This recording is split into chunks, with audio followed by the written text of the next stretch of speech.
Everybody, this is Thrifty with Thrifty's Gaming News Playground, and we are back. A little late, service world, service industry. Sometimes you got to work late, and so uh, hope everybody has a great night tonight. Enjoy the beautiful, beautiful background as we have for the past few weeks of Horizon Forbidden West. Enjoy this, love it, like it, don't care. Hit that like button. Subscribe if you haven't before. Make sure you have bell notification turned on. That way, when we go live, when I drop a video, what have you, you always get notified. Uh, Last stream we crossed 300 subs. Super appreciative. I will be back in just a couple minutes. Let folks get in here and get settled in. What's up, Toolman?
Okay, we are back. Well, I, yeah, we're back. Um, Hit that like button, guys. Thank y'all for coming in. RP, I see you in there. Will, and then yeah, we will go ahead and get started. So, kind of, there's a lot of non-stories this week, and there's a lot of stories this week. So, and sometimes it's hard to tell which one's which. So, we're going to get into a lot of that tonight. A lot of things I don't necessarily believe in coincidences. So, this should be fairly interesting tonight because, I like to draw lines in the sand and go, hey, if this is like this, then more than likely it could mean this, right? Full of certainty and uncertainty at the same time. With that being said, we're already late, so I'm not going to be that long winded. Will, how are you, man? I am doing great, Thrifty. Excited to get into it today, man. Hope you've been doing well. I have. Oh, what's up, chat? Oh, yeah. Yeah. Cool dudes in the chat. So, what are you playing right now? I know what you're playing because we're on the PS5, but what are you playing for the folks who don't know? Well, I am playing Cyberpunk for the second time in a week and a half, and the fourth time in 3 years. And the Hang game, on. You're playing it as in beating it for the second time in a week and a half? yes, Bro, did you have vacation? no. This is what I Okay. mean when I don't watch TV. I don't. Um, Basically watch TV. But no, man, just put in a couple hours a night after work, and then on the weekend, when I don't have, responsibilities to attend to, like last weekend, I got really lucky. I was able to stick in about 7, 8 hours on Saturday, another 7, 8 hours on Sunday. So I was able to get a big portion of the story knocked out during those days. And plus, I started playing the game mid or early September, um, on and off between the other games, and then finally just finishing up by the DLC came out, and I just been focusing on that. So yeah, I just started my second. I'm sorry, I started my second playthrough yesterday. So I beat it one time, started on my second playthrough. That's what I should have said, not beat it twice. You know, it's not bad for a game that, released 3 years ago to finally be full, complete, done, looking good, and all of that. Like that's what's up, Cosmic. Um, yeah, I'm still conflicted on Cyberpunk. I think that there's a few things they went too far on. Um, I don't like a lot of nudity in my games, and there's just like as soon as the character creator, I'm like, man, okay. But I got past it. I played it, and I played it kind of when they said it was fixed, but it still wasn't fully fixed. It was when it was like $4, and I bought it, played it, and man, I just didn't like it. It felt very rigid and stiff. Pause. And that's not, I don't know, the shooting was really off to me. And so I've never jumped back into it. I think I still have the game. I just have never gone back to it. So I've heard they changed up pretty much everything about the game. Like the intro is different now, right? Like the opening is different. No, everything's identical. The only thing that they've switched is the just polishing and gameplay mechanics. I mean, they did include additional things like driving. Um, you can use your vehicle as a weapon, meaning some of the vehicles have guns that you can pop out of them. But the and of course the AI is much improved. But I mean, I played the game. I had it pre-ordered back in 2020. It was actually one of the first like PlayStation um, or games I played on my PlayStation 5.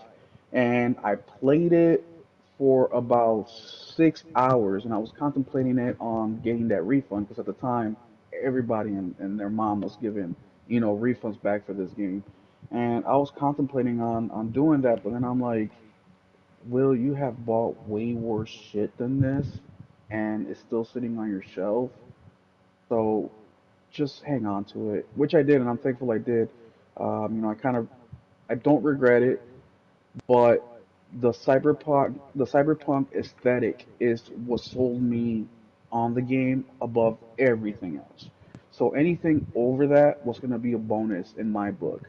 The fact that it's a shooter RPG, like all these things were just a bonus. If the game was literally a graphic novel, if the game was a graphic novel, I would have been just as happy with it as it is in today's completed form.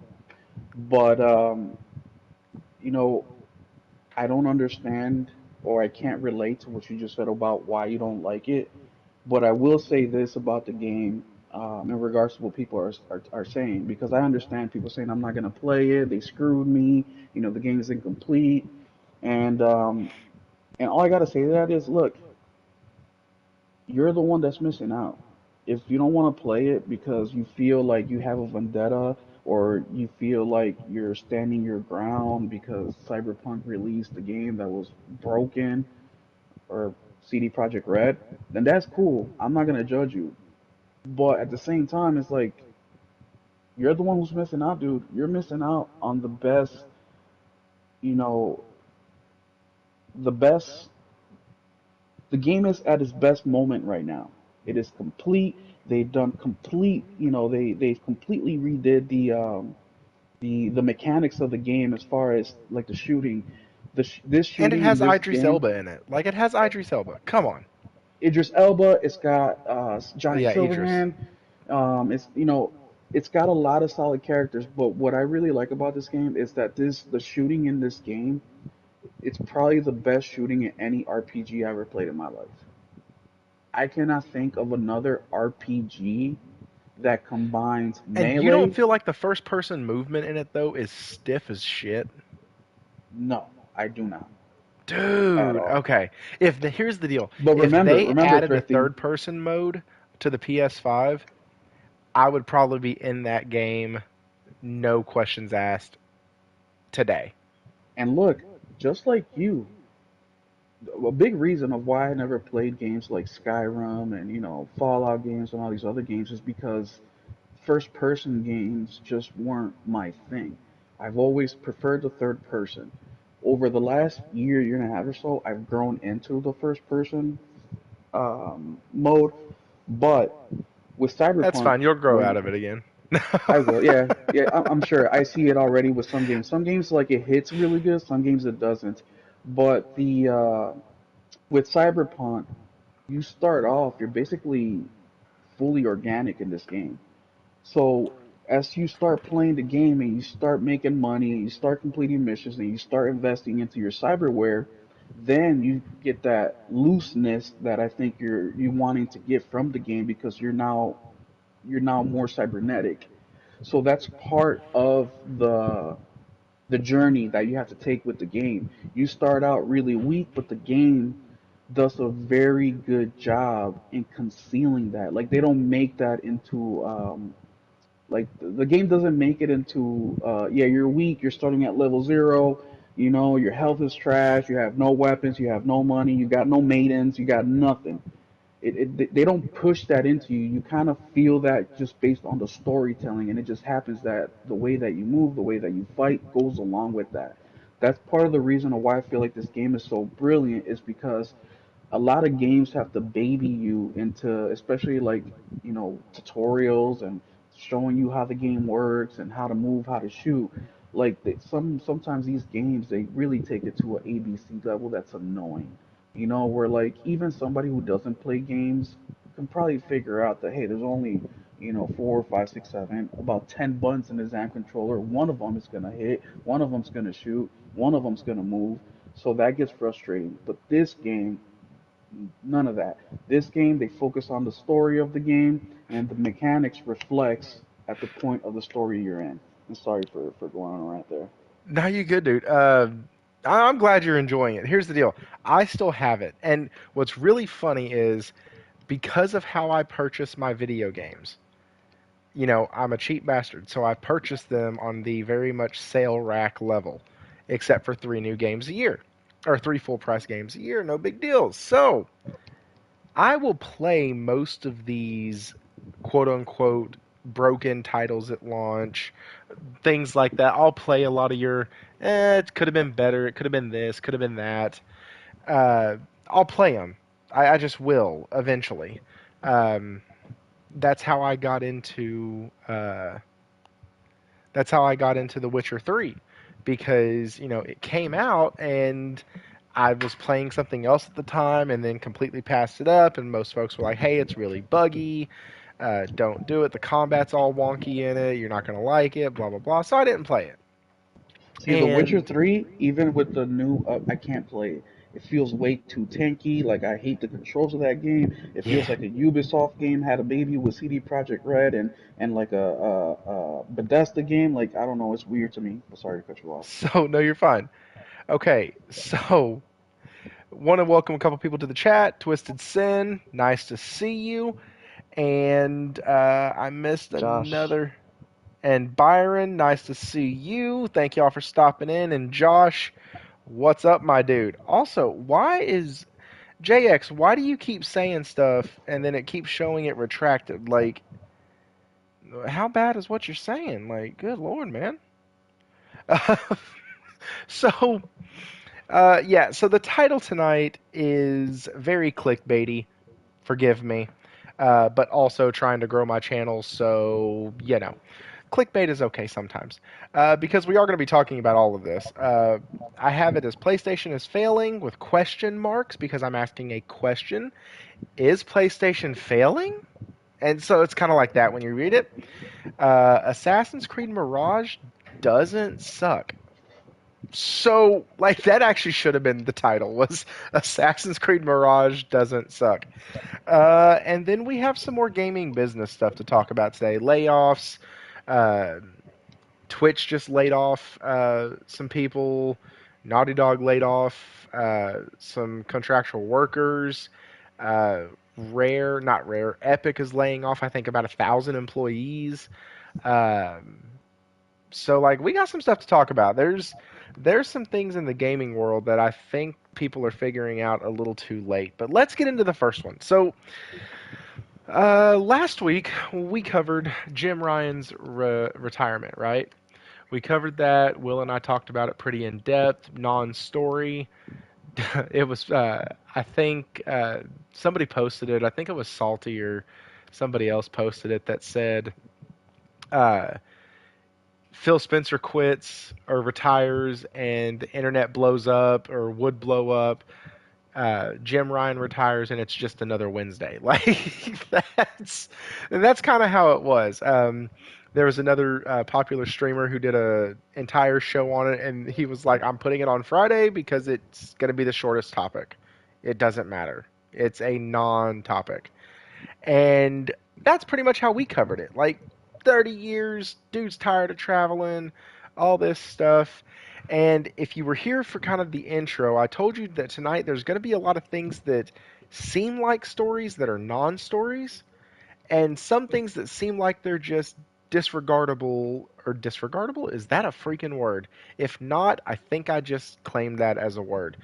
Um, they can be just kind of thrown away, or they should be considered, but they actually should be considered these big stories, and we should be looking more into it. So after that, he announced his retirement, and then this week we get like Knights of the Old Republic is canceled.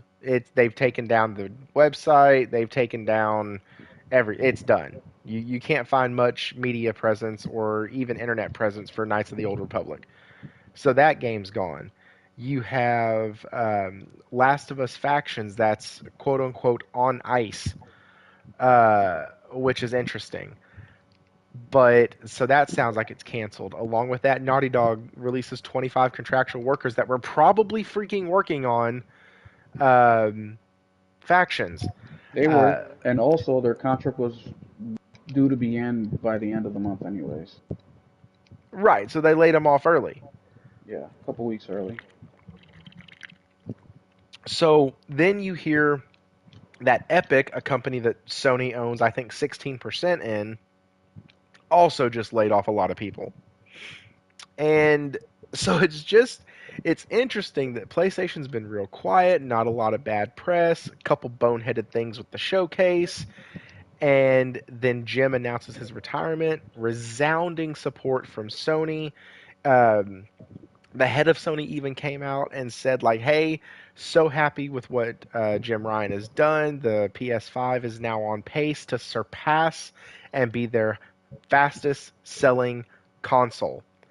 uh, which would be make it on pace to beat the PS2 in sales, which is fucking nuts. Uh, because the PS2 has been the reigning leader for console sales. Actually, has the Switch passed it yet? I don't think so. I don't No, it think the has Switch not. has passed it yet. Uh, and so, man, what's your so this is reading tea leaves, right? Will like Yeah. this is what we do sometimes is we take the information we get and we go, okay, cool. All think that Jim Ryan didn't get, kind of voluntold, hey man, you gotta go. Like No, absolutely these not. live Eh, service things. If you remember a year ago, they said they were focusing on 12. Jim Ryan recently in his interview that was leaked said they're focusing on 10 now. So we know two for sure got canceled. And now Factions is on ice. So this big push into live service, like Jim liked those, said that this was a great idea, and now we're going to be down to 9 live service titles, and we know 3 of them that are coming, so we only got 6 more.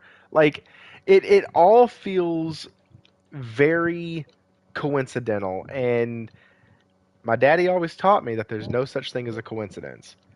And so, I mean, am I off? Did I smoke too much good stuff? Like, am I done? Like, Yeah, I think you did actually. And I'm saying this because, yes, Jim Ryan is the CEO of PlayStation, but he still got Daddy Sony to respond to, and board members and investors. So it's not like Jim Ryan can just say, we're gonna do 10, 12 gas games because I feel like that's the future, and stamp and sign and push it down to the developers and get to work on it. No, that's not how it works. There is a group of people involved in this from start to bottom. There is the president of Sony is well aware. He's involved. The CFO, the operations managers, they're all involved in this decision making. So this is not just a Jim Ryan thing. And no, I do not think there's any correlation. I think that PlayStation, we have to go back to PS4, PS3 era, especially after PS3 when PlayStation made it a standard that these games when they come out have to be quality. That was their number one goal with these games is that the games have to come out finished, they have to come out completed and ready to go. We cannot make the same mistakes that we did, not game wise, but seeing the mistakes they made with the PlayStation 3 into the software, they could not allow. When PlayStation does it to a couple other games, now it's the world is ending. Like, whatever happened to being humble enough to admit that, hey, you know what, this isn't ready. Let's hold it back. Let's put it on ice. Let's not delay it for another year, even though we need another year, aka Starfield, because we're dependent on this. No, they're not. Even if they got rid of all these gas games tomorrow, we still have a lineup of around 10 games that we're expecting to see within the next 2 to 3 years. well, So this sure, whole yes, but and I'm not saying it's a direct cause of why he left, or I'm not. I'm not trying to say, we talked about this a little bit beforehand. I'm not trying to say that causation equals correlation, Mhm. or correlation equals causation, either way. But when you look at it, it's just really very, very interesting. So you bring Bungie in. Bungie looks at factions and says, "Yeah, that game ain't working. You have a game here, but it's not going to fit the monetization strategy that y'all are trying to accomplish." But Okay, well Thrifty, is that confirmed or is that journalists, saying that that's what they think that's the conversation Bungie had. no, that's been confirmed.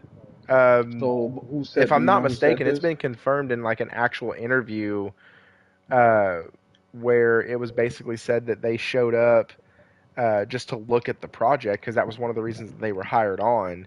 And they basically said, "Hey, it's not as it needs a little bit more, needs to have a couple things reworked or whatnot." I don't know what the exact wording was, but basically it just wasn't going to work for the monetization side. There wasn't longevity is one of the words that I think was used. And so you sit there, you look at that.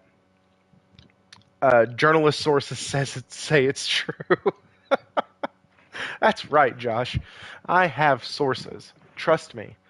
But the the main thing is that you see the layoffs, you see Epic laying people off, you see, and Epic's like, yeah, we're really like just now figuring out how to navigate this like non-growth thing that Fortnite is doing.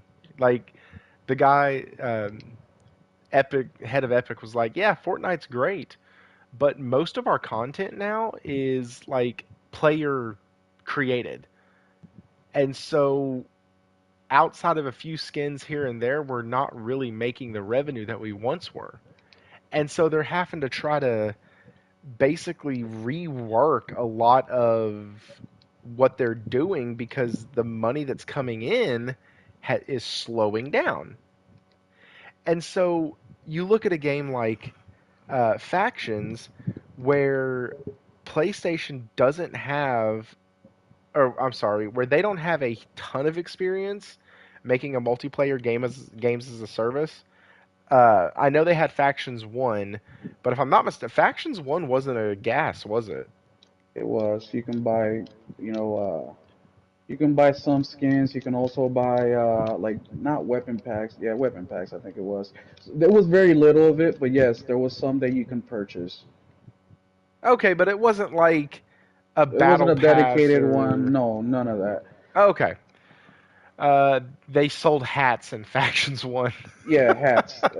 But that's, that's the thing that's really frustrating me with what I'm seeing on social. Man, I don't want to sound like a big Debbie Downer, like a hater or nothing, but when I ask you, is that what they officially said in that interview? Because I remember that interview specifically, and it was a very generalization. Yes, they threw in monetization in there, so of course YouTube and Twitter and everybody else ran with it and added, additional content themselves. And of course, the echo chamber, a lot of the stuff that's been repeated now is memorized or known as fact when a lot of it hasn't been verified before. And that was based on my question. But I don't want to sound like a hater about this, but the thing is, Naughty Dog created Factions 1. It was a success.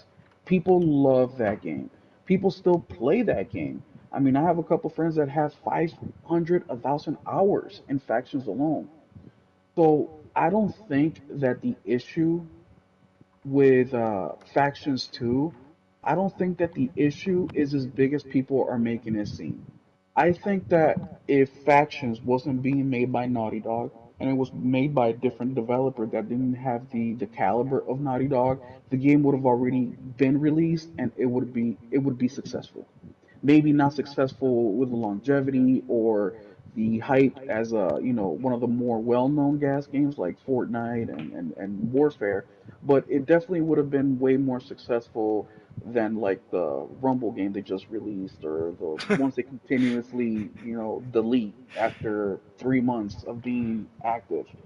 I think that the level that Sony is expecting these games to be, it just doesn't cut it. So now you include the retiring of Jim Ryan. Now you include the layoffs of all these developers, which, by the way, PlayStation has the least amount going out, and they're all Yes. contractors, which contract was set to expire in a few weeks anyways. Now I think people are trying to stick or connect dots where maybe they shouldn't be connecting. And I understand because obviously we don't get much from PlayStation, which is one of the things we talked about last week that I hope that the next CEO does a little bit better, where we don't need a Spencer copy, but if Phil Jim is at Spender. his Phil Phil Spender, Spender. yes, the zillion gazillion trillion dollar spender over there, we don't need. If Phil Spencer is a 10 and Jim is a 0, I hope the next CEO is about a 3. So I don't need a Phil, but I definitely need a little bit more than a Jim. And when you combine these things, where the lack of information, we're getting a lot of this news from journalists and other social media people, we tend to dig into it deeper than what it really means. And going back to PlayStation's history, especially the last 5, 6 years, they have taken their game releases very seriously. And I cannot remember, not in my recent memory, of one game that PlayStation released that was broken, that was glitched out, that just had the typical issues that we're seeing nowadays. And I think that that has a lot to go into what's happening with Factions 2, and also KOTOR. I Hang on. think that Speaking of broken ass games, games that look like shit on release. Dog shit is the thing that comes to mind.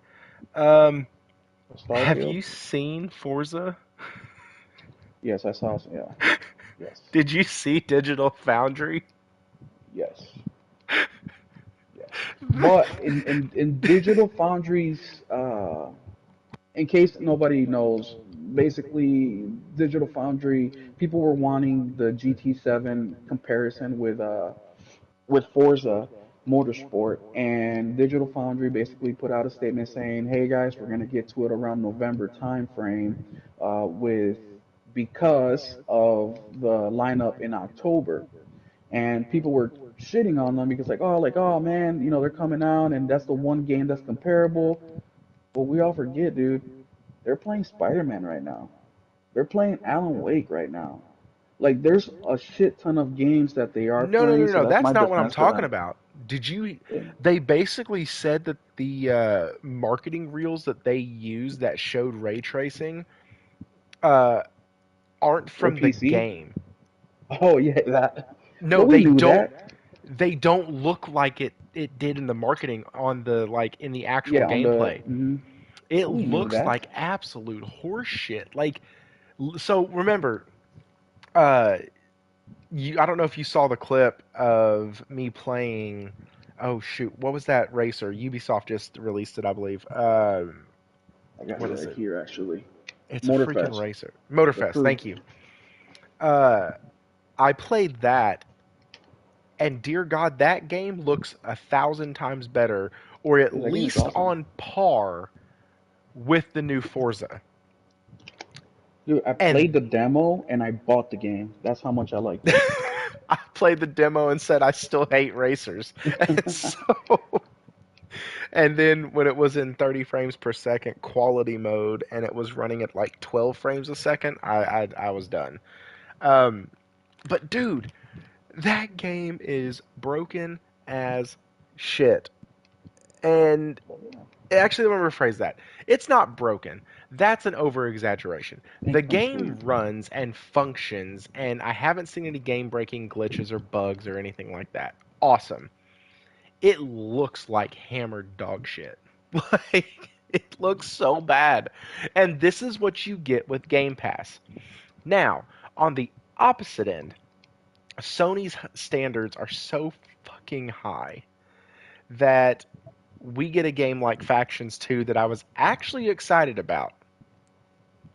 I was actually excited about Factions 2, mainly because I've listened to TCMF for the past 3 years beg for a Factions 2.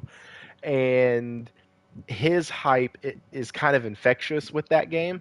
It's kind of like when you listen to Kofi talk about the JRPGs that he's playing. I'm like, man, I can't wait to touch these games. He just it's infectious the way some people talk about video games that they really really enjoy, and so that gets shelved because it's probably not up to the quality. Knights of the Old Republic, you mentioned it, Will. It's getting shelved. It's dead. It's for it's for it's now. one step away from gone forever. Like, No, it won't be gone, man. That licensing is way too valuable. PlayStation is not just gonna let that go. It will be coming. It may not be coming, when we wanted it to or expected it to, but that game, the licensing alone is worth a lot. So, bro, they took down the website. That no, and thing that's is okay. done. It's Remember, gone. I mean, it's not done, dude. That licensing it costs a lot. And also remember, guys, that with the KOTOR thing, that's what I mean. That PlayStation knows how to play is role, its place.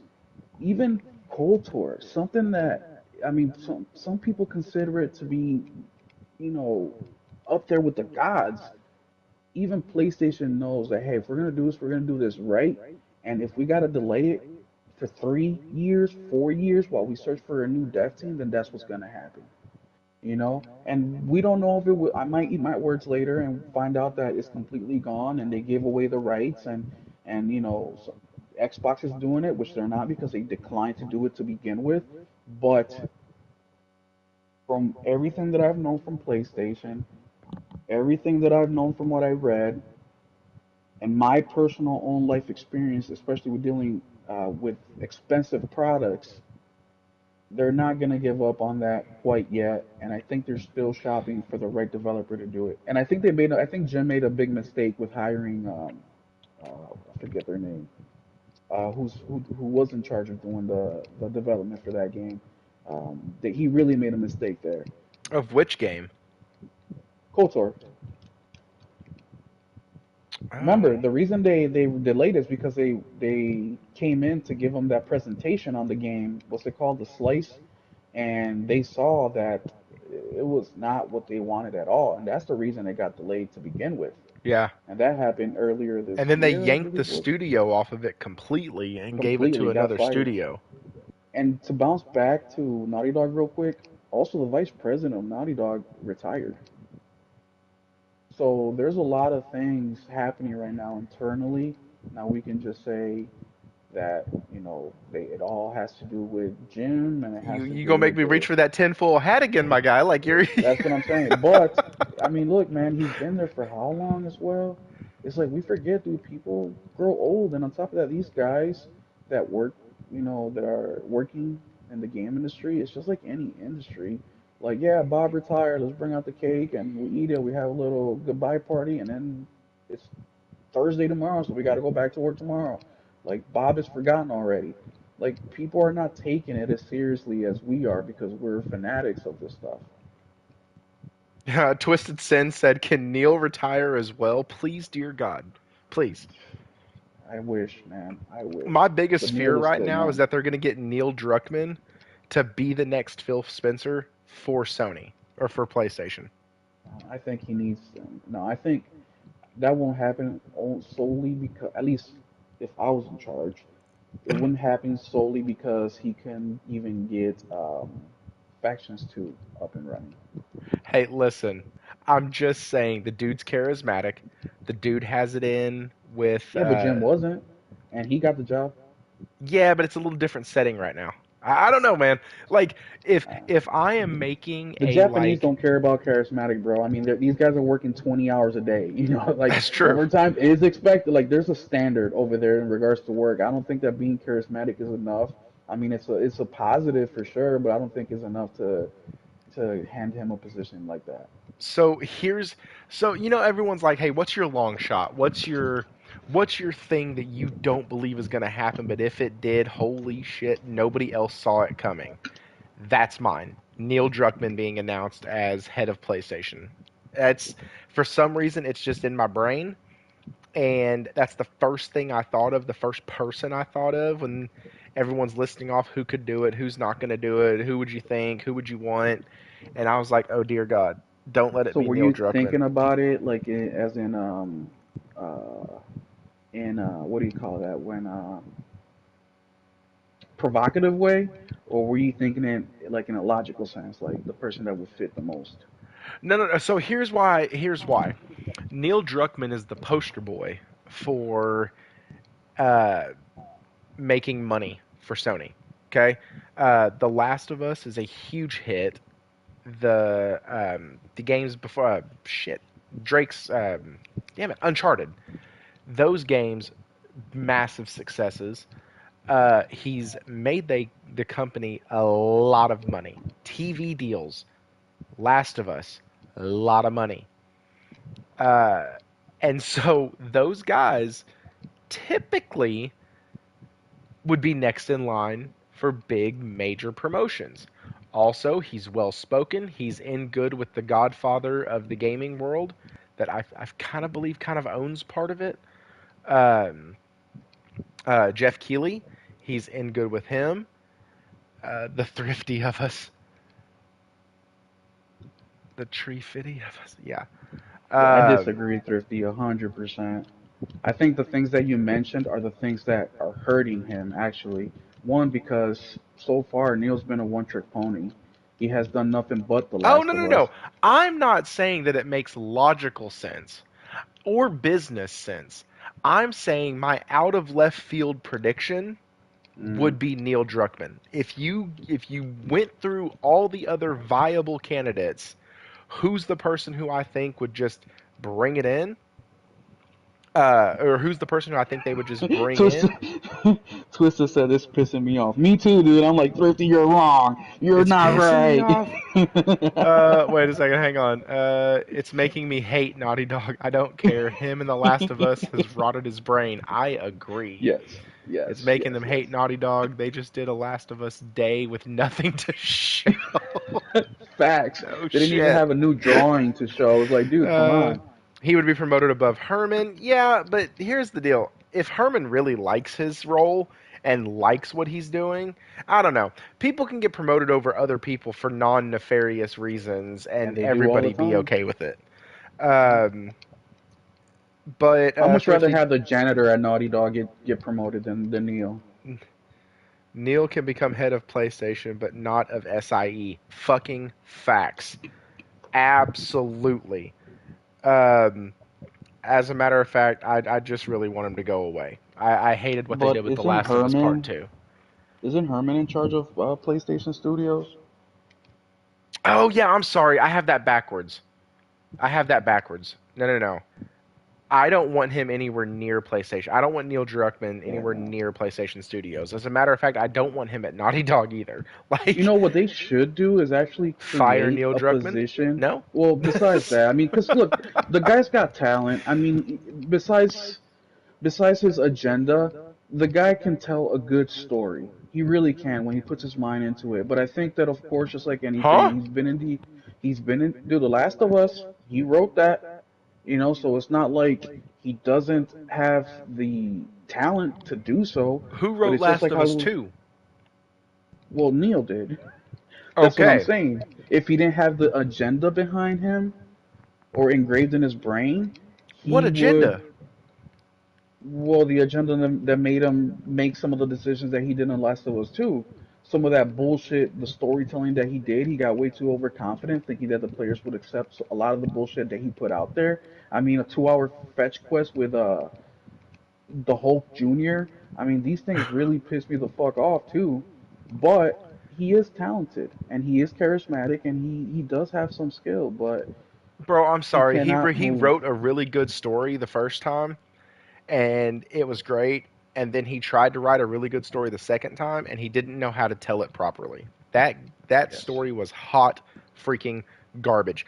I don't give a rat's ass about the rest of the crap that came in the story, whether it be with Ellie's character or Abby or the way she was portrayed or the way this or that. I don't No, give me a neither. Nobody cares rat's about that. rear end. The story for that game could have been done so well, but the author didn't know how to tell it in the proper order. No, I and was hated it it. his fault or was it PlayStation's fault or was it his co-writer's fault? Like there's a lot of people here that I felt let him just like they weren't being the loving coworker and say, "Hey, dude, like let's get more eyes on this. Let's just double check everything. Let's get another opinion on this." Thrifty, like if you came at me with some bullshit that you really, really believe, I'm not just gonna on your life, but I definitely be like, well, let's revisit it. In the nicest way possible. Just like how you don't let your kids get hurt because it'll fuck them up. If you think they can get hurt just a little bit, then yeah, you'll let them go wild. But if I you was think about it's to gonna say, fuck them up real bro, bad, I've let my kids do some stupid shit just to make sure they never did it again. Like, can oh, we? of course, yeah, but nothing life threatening, and I No, think that's no, where not at Neil all. fucked up. They let him down, and by letting him down, they let us down because Neil is like a kid. You have to keep a leash on him. He's not. I think his head got too big, and I mean, he's Pause. little dude. Pause. His head definitely got too big. Oh man. So, okay. So non-stories, all of them not related. Big fat coincidence. And even if they are, we have contracts that were supposed to expire at the end of the month, anyways. If Factions 2 did get iced and they were doing QA for Factions 2, then, well, sorry guys, we don't need you anymore. Um, and so, yeah, that part about the speculation of who'd get in, who wouldn't, that was just free, guys. You just got free content. Look at that. Um, but so let's get into. Oh shit, where do we want to go? Huh? Hang on. You know what? Let's get into. We talked about games that, surprisingly have done very well. Okay. And I was gonna segue then, but we kind of got off on this. So yeah, let's get into AC Mirage. So I haven't gone full Ubisoft in years, and with the showcases this year during Summer Games Fest, Ubisoft really kind of put their best foot forward. You got Prince of Persia, AC Mirage, Crew Motorfest. Like you have all these things that are coming out. And I surely thought they'd F up Crew Motorfest, and it's actually a really fun game. Looks a bit janky, but it's okay. Looks better than Forza, and so it's okay if you like racers. Prince of Persia, I can't wait for that Twisted. I cannot wait for that. Um, Gamer of Light, Avatar, I hope tanks, so people who make games like that will know not to put it in first person. That game should have been a third person game from jump so you could admire the beauty and the gorgeousness of your character, the way they look, the way they move, all of that. Instead, you're playing in a first person where you see arms waving in front of you when you run. That shit's annoying. Uh, Sorry, I hate first person games. I absolutely hate them.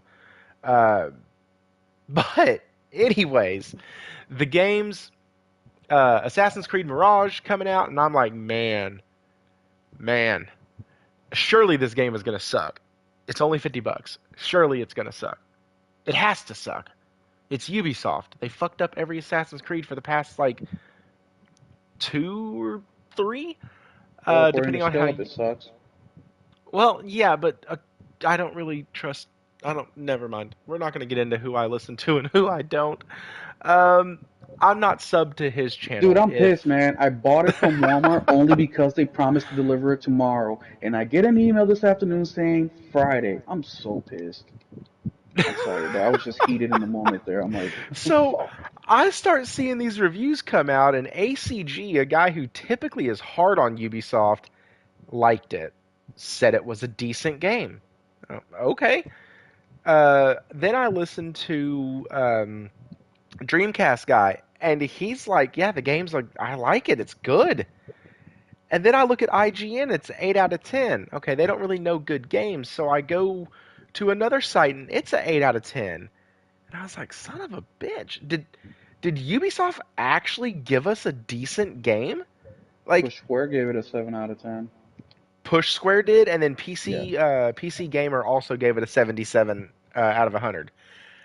But like, I thought this thing was gonna come out glitchy, buggy, a horrible mess, overloaded, overbloated, and just putting you back in Baghdad to say, "Hey, we've tried to go back to the original roots." Like, dude, is Ubisoft turning the corner? Are they Well, getting out of the yes. bullshit? Yes, they're turning a corner. Look, a lot of developers are turning. It doesn't feel like it because we get a lot of broken games as well. But you have to take a look at the pattern. You'll start to notice that the developers who are releasing content way more quickly, except for Insomniac, they are in a league of their own. But these developers that have been releasing content way more frequently are the ones that are having the bigger issues with broken games. Cyberpunk, I mean not Cyberpunk, Ubisoft. Remember, they were on the market to be sold. I don't know if they still are, but they were promoting it heavily back in 2021, 2022. I mean, that was the word Yeah, everywhere. People were looking to purchase Ubisoft, but they stayed away because of how much debt. I mean, they're a really big company. They have 10,000, 15,000 employees worldwide, multiple studios. yeah. It was also their Um, asking price. That whole thing felt weird to me. Like, we're gonna go up for sale, but we're gonna make our asking price so ridiculous that nobody's gonna buy us. Like that's what. Well, it's the same thing that the hackers did with Sony. You know, they put it out for what was it, $800 billion or something like Yeah, that, like a stupid number. Like we knew they weren't serious, but I think that they did that because they didn't want to sell, but they also had to show their investors like look, we're trying to get our money here. You know, they were playing politics with that whole thing. that's what I But thought it was. I thought it was just getting him in the news cycle again. Like they didn't yes. have anything coming out. Skull and Bones was really what was dominating Ubisoft, and now then it was like, oh, let's say we're like selling. Well, what? But we don't want to sell. Yeah, I know. We'll make our asking price really high, but everybody's going to cover us again. And I think that's what they did. Yeah, and also with with Ubisoft too, they remember Mirage was supposed to be nothing but a DLC for Valhalla. But at that point, they were getting so much heat with the sale. They were getting a lot of heat for the what do you call those paintings that you sell online? The not Bitcoin, but Oh, the NFT bullshit. NFT bullshit. So they were getting it from a lot of different ways. So they did the smart thing. The thing that I think PlayStation is doing now. They say, everybody, stop your horses. Let's refocus. Let's take this. We have something good here with this DLC for Valhalla. Let's make that into a separate thing. Let's build up on it. Let's put it out for a reasonable price. Prince of Persia's also coming out for a reasonable price. A lot of these developers are starting to see the effect. Unfortunately, in the gaming industry, everything takes so long to mature. So these layoffs that we're seeing now are not because of actions that were taken yesterday. They're Well, and because of actions that were taken 2 years ago. You see what THQ Nordic is doing, right? And Yeah, THQ, they're like releasing so many titles yeah, now, but they're all these like indie style titles. yeah, And I'm like, man, they're generally pretty good and they're releasing them at a high clip yep, and they're not putting a ton of money into them. Uh, and so like they found where they can exist, yep, which is awesome because we did talk last week also about as games come out, we have you can either have longer dev cycles and these amazing high quality games that are probably going to be 30, 40 hours, or you can have shorter dev cycles and have a lower production quality with a big bloated game, or you can have lower development hours with a shorter game that also isn't high quality. And so you have a lot of these things that we see like THQ Nordic doing, where they make a shit ton of games, put them out there, and if a couple of them fail, no big deal, no big because deal. they can absorb it. It's fine. And so I like that studios and even Ubisoft, I like that they're trying their hand at that with Assassin's Creed. Later, man. Have a good night, dude. Um, that they're trying that with their Assassin's Creed title, that they're doing that with the Prince of Persia. We've been begging, well, not everybody, but A lot of people. some of us have been begging for a Prince of Persia game for a long time. And look, and there's no reason what, and this is the thing that it really frustrates me about these devs because they have this mentality of go big or go home, and now that they're going home, they're like, what? What do we do? It's like, dude, you have so many damn IPs. Why can't you put out games like Prince of Persia? Build them up. Start with character building there. So when your big AAA game comes out, you can kind of skip some of those starting points that most games have to deal with because you did some of that. Like for example, what's that game that people are saying? Not Rise of Ronin. No, I'm trying to Um, think of it too. It's not Lost Soul Aside. It's not Rise of no, Ronin. Oh shoot, Stellar Blade?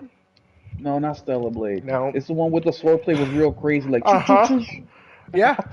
That game. So they're actually coming out with a small game It's a in side scroller. November.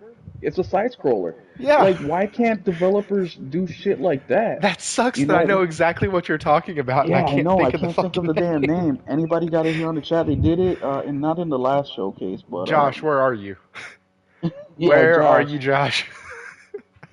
this is this is when I need my Australian Rain Man. Like, where are No, you? not blasphemous. It's like a samurai No, game. it's it's like a samurai game. Um, He was wearing all black, and the swordplay was real crazy. He's on a carriage. Phantom Blade. Thank Phantom you, Blade. JC. Oh, JC 2013, you are my dude. Phantom Blade. Yes, they're doing a side scroller for it, which is awesome. That side scroller probably cost 150, 300K. Like, Cheap. it probably didn't cost much. And if they sell it for 10 to 15 bucks, you're going to one, you generate hype. Two, people get the backstory, which then invests them in your $70 title. Yep. And it's gonna be about 19.99, maybe even 29.99, depending on the length of it and stuff like that. But I mean, those are things that these developers should be focusing on. Like, Oh, dude, you what's have up, so Sergeant? many IPs.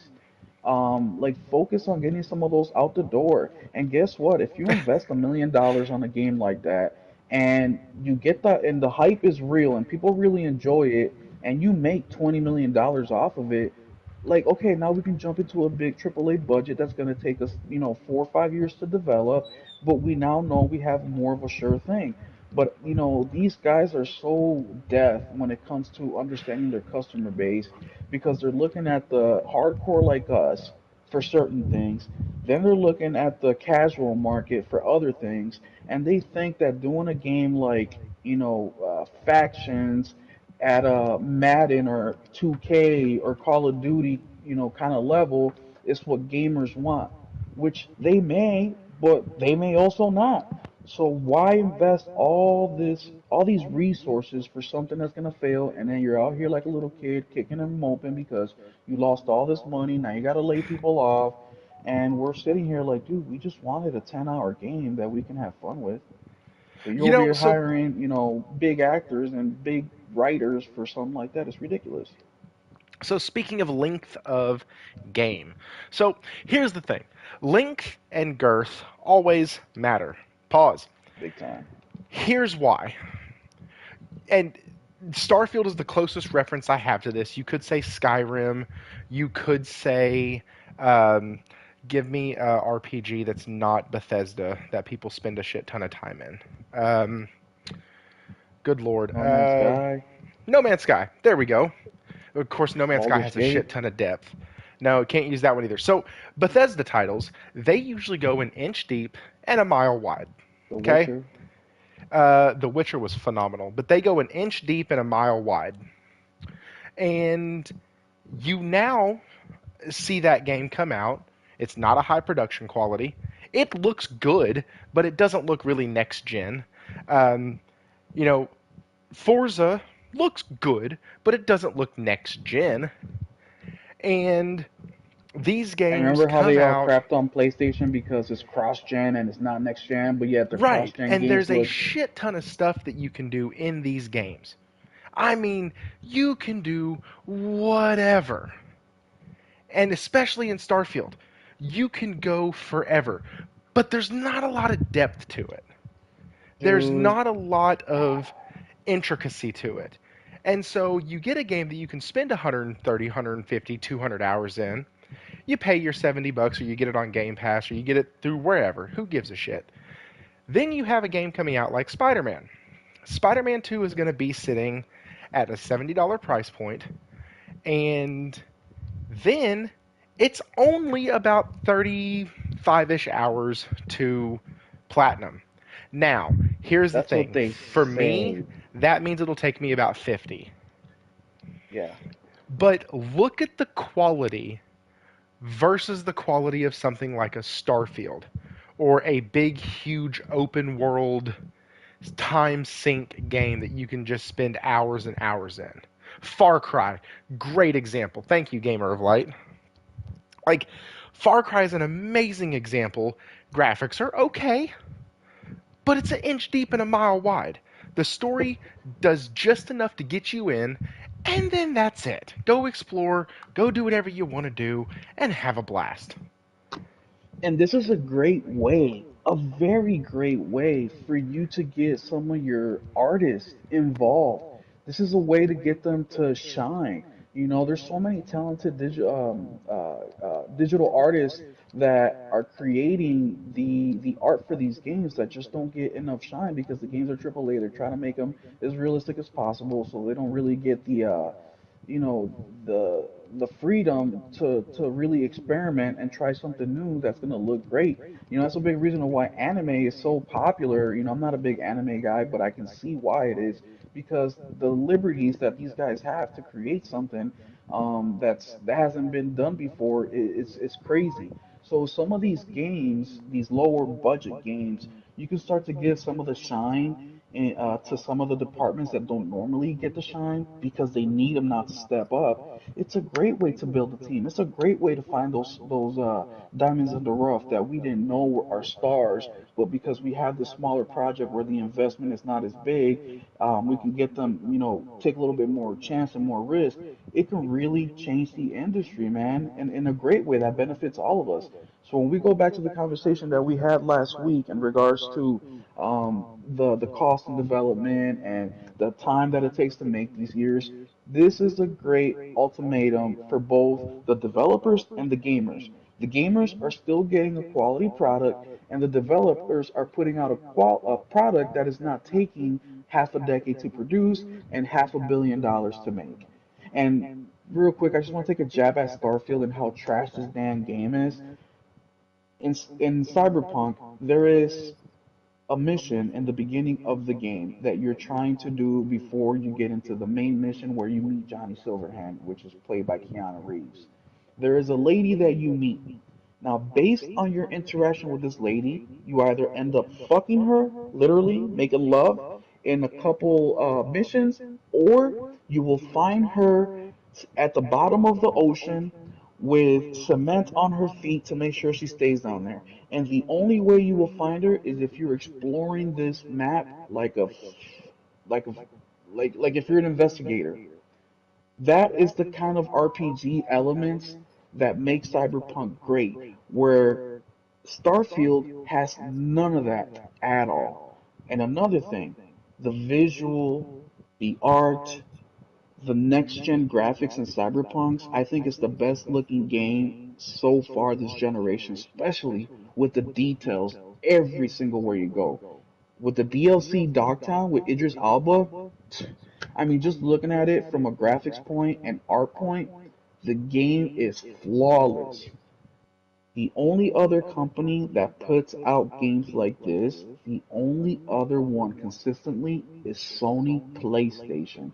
And if you do not agree, then you are emotionally driven by Phil Spencer and him signing your butt cheeks.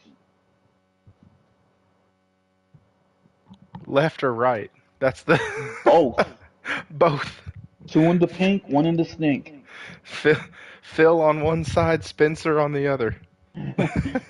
Or booty writing on booty. It's like Shooter McGavin and Happy Gilmore. I was putting right off the back nine, and all of a sudden I looked over, and I saw this granny that had Happy right on her butt cheeks. Sure enough, HA and on one cheek, and then sure enough, PPY right there on the other. Yeah. Phil Spencer. Okay. Oh no, actually, I'm sorry. We renamed him here. It's Phil Spender. Phil That's Spencer, what it is. yes. Dude can't do anything at all except try to outspend people because hey, that's the goal. They outspend them and then fuck Just like everything Apple. up. Oh, dude, I had a video. I really So, wanted to send it to you, but I ran out of battery. And it's basically like the last 15 years of Apple announcing the iPhone. The best bro, we've ever done, or bro, listen, I'm the. still rocking a 12, okay? And I Hey, it's see the same as the no. 15, Uh, so don't it's a worry about little it. faster. Shut up. Shut up. USB-C, my bad, you're missing that. Shut up. It's a little faster. The processor's faster. The graphical quality's better. The screen is better. The 15 is better. The 14 is hot garbage. The 14 was just the 13, and The like that was same. it. That yeah, it had the same processor in it, and so like it no. So like Forza Motorsport, like that. Yes, Okay, yes. now I understand. Give Same me the engine, same yeah yeah yeah. same everything. Okay. So, Twisted Sin will still let you stay here. I am a iPhone Damn, user. Josh has an iPhone 7. Damn. He ain't I, playing I know around. y'all's time is different than ours, but are y'all far behind on tech too? I thought y'all had better tech than we did. Um, so here's the thing. I have a Samsung 21. Jesus, that sounds like a massive phone, sir. Is your hand big enough to hold that massive phone? I got an Uh, Ultra as well. S22. It's a great phone. Tell him Twisted. He's missing out. blah. Okay, so no, we invented Wi-Fi. It sucks. Damn. Yeah, YouTube chat is down. I can still see y'all's messages coming through on the PlayStation, but let me try to reload YouTube app real quick. Hang on. So, do you think $70 for a 30-hour game that looks gorgeous and has a very in-depth story and all of that, twists and turns, amazing acting, do you think that that is too much? This goes into what we talked about last week, right? It's always the gamer complaining about something. And Yes. they go ahead. So do you think it's $70 is too much for a 30-hour game? The only guys that are that I've seen so far, and I've had discussions about this with people on Twitter, the guys that are complaining about this shit are the same guys that were hyping up the 30-hour gameplay Redfall. You know, like you didn't say shit when Redfall came out, broken, ugly as hell, like less than 30 hours to complete, but you want to say that about PlayStation. I used the game, what was it? Immortals of Avium. That game was okay, 15 hours to beat. It's still a $70 game.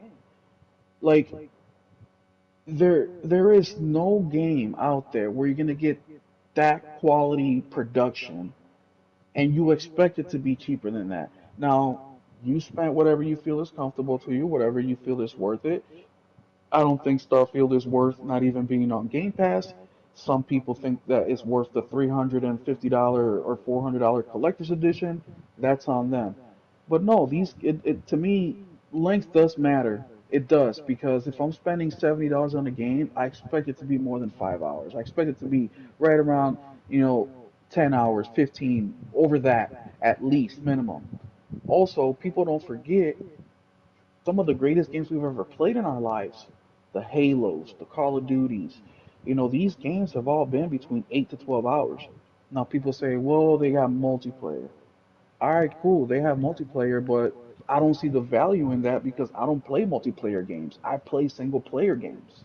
Yeah. So, that to me doesn't mean shit. I remember But then playing you have Call of Duty Ghost and getting to the end, and so yeah, there's that like the really weird dream sequence at like the second stage before the end, yeah. and I was like, "Oh, that's nuts! I haven't seen that type uh, of an actual mission in a Call of Duty game before." And I was like, "That's really nuts that they're bringing in different multiplayer modes into this. That's really cool." And then like two missions later, I was like, "Oh shit, I'm done. Oh Hmm. wow, okay." And I paid full price for it. I liked Ghost. I thought it was great. And yeah, Like I Josh said, didn't the Resident Evil complain. games too are 5, 8, 10 hours. Shit, the Yeah. Resident Evil was Resident Evil Village. The DLC was an hour and a half. You know, so it's like no, guys are it's just because it's PlayStation. Once again, they just love criticizing PlayStation for everything that they don't have because they wanted it. It's the most childish thing ever. It's like, dude, if you talk about that you're true gamers, then just play on the PlayStation 5. Because any true gamer would play most of their games on the PS5 because it performs the best. It has the majority of games, and then play on Xbox whatever you can't. Well, And and hey, so Hero just brought up a good point in the chat, and I actually agree with him a lot. He said a 20-hour game takes me almost 50 to complete, so I don't get the length yes, issue. It's fake that's outrage. right. So for me, let's actually see. I can show y'all this real quick. Let's see. Load game. Let me come over here. Okay, so it doesn't show actually how much time I have in. Oh yeah, it does. I have 25 hours in this playthrough so far of Horizon Forbidden West. Okay, I can show y'all kind of on the map where I'm at right now without showing y'all too much. And so 25 hours, right? This game was supposed to be about a 50-hour total game, right? 50 to 7 oh, I'm sorry, 70 hours to platinum is what howtobeat.com said. Here's everything I still have left. Look at this. I did the intro over here. I came down here. I got my base of operation right here. I just completed my second cauldron, And now I have all of this over here, all of this, and the DLC. And so, like, this is going to take me 100 hours probably to beat. I'm probably not going to beat it this year because I have Spider-Man coming out. But $70 for this, and people say it takes about 50 to 70 hours to platinum. I'm like, guys, I'm never It took me platinuming this 90 to game. platinum. 90 Yeah, hours. I'm never platinuming this son of a bitch. I just won't. I don't give a shit that much. And like after 60 hours with this, I better be done. Or at least no, let me rephrase that. Now that I'm through all the parts that I played once before, if the story is more captivating as it goes on, which I'm hoping it will be, then like I'm gonna be super excited and probably put probably 100 hours in it. That's I have 88 in Ragnarok and I have 97, I believe, in Ghost of Tsushima, and I still have to do the Iki Island expansion. Uh, but like those games grabbed me, and damn it, they wouldn't let go. This one, I've basically had to replay the first 25 hours, which, interestingly enough, took me 35 the first time I played it. So, like, I'm never going to look at howtobeat.com. Ratchet and Clank Rift Apart took me 20 hours to beat. It was supposedly Me a too. 12-hour platinum. Yep. And I'm like, guys, there ain't, unless you skipped all the dialogue, didn't talk to anybody, didn't go through everything, and just streamlined, you're But not shit, dude. platinuming that damn thing in 20 hours. Dude, I'm looking at my shit right now too. It took me, I just replayed it again this summer to get ready for Spider-Man 2. But Miles Morales took me 32 hours, which I got the platinum for. Spider-Man 2018 took me, how many? 66 hours to platinum. And that's with two full Spider-Man took playthroughs. you 66. Yes, I played the game twice. Oh, okay, okay. So, these discussions weren't happening at the time. At the time, people were talking about how Spider-Man should be in competition with Game of the Year, but once again, it's just something that these bots are bringing up, and that's all I've seen it from. Correct me if I'm wrong. I haven't seen it personally, but anybody in the chat or you yourself, Thrifty, personally, have come across anybody who's been having a discussion how they don't like that it's a 30-hour game for $70 and it's not an Xbox gamer where they play mainly on PS5 because I haven't. And shit, here, Kena Bridge of Spirits, I didn't platinum this game. I just beat it, and it took me 17 hours. I paid for this game. I think it was $50. I don't remember Dude. exactly. And Great that's the game. thing. Let me see. I think Kena took me like 25. Hang on. I Great play game. games so slowly because I'm so embedded in that JRPG aspect of you search every corner, you go into every hut, you kill every enemy, you look for every piece and everything, and then you move forward. It's and dude, Kena was such a damn good game. It Yeah. was it was the easiest combat with some of the hardest bosses. Yo, I was And about to say, like, what are you talking about? Like, I got my ass whooped. but the regular combat was super simple. Like Yeah, yeah, regular regular. regular enemies were freaking easy as all hell. But Yeah. when you got into the when you got into the other enemies, they sucked ass. And then look I at this. Trek to Yomi. That was a Xbox Game Pass Day One game, which, by the way, I checked it out on. I was trying to check it out on Game Pass before I bought it because I was unsure. I'm like, I love the art style, I love everything about it that I've seen, but I read some reviews that people like the combat wasn't like all there or whatever. I checked it out on Game Pass. I played it for 10 minutes and then, or bullshit. I couldn't even access the game. The DRM in the Game Pass at the time was broken, and it was happening to like half the country. Another Xbox Game Pass failure. But after I was able to get in the next day, I played it for about 10 minutes. I'm like, sold. So I went back to my PlayStation 5 and I bought it. I beat this game. Now I did not platinum it. I have about half the trophies. I did one playthrough. It took me 3 hours. And I went pretty much as slow as I could in the game because that was interesting to me, the world. and we're talking about a gameplay of 3 hours, and that's what my PlayStation said. I'm sure it was closer to like 2 hours and 30 minutes, but between pausing, going to take a piss and whatnot, the game probably rounded up to 3 hours. Now, is that fair? $20 for 3 hours? So you do three times that, you're at $60, and then you're at 9 hours. Add three more Okay, hours, now you're at $90 for 12 hours. so here you go. Listen to this. So, Horizon Forbidden West, I have a total of 73 hours played. Okay? I told you I'd lost a shit ton of time on my first save. And so, take 25 away from that, you're looking at 38 hours. I think that's right. 25, 38. Yeah, that's right. Because 30, 58. No, 48 hours.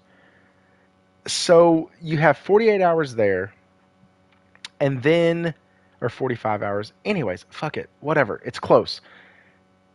I have 73 hours now in that game. You go down here to something like Sea of Stars. I have 22 hours into that, and I only have 7% of the trophies. Like, let's see. What's my next one? Bug Snacks. My kid has dropped 131 hours into that game. Astro's Playroom. I think I've played through that thing 3 or 4 times, and my son has completely obliterated it. It's at 96 hours played. It takes me for fucking ever to beat video games. Trails from Zero, I have 30 or 29 hours in, and I'm sitting here looking at it. I'm 11% of the way through the trophies, and I'm in chapter 3 now of the game, and I think there's 5 chapters.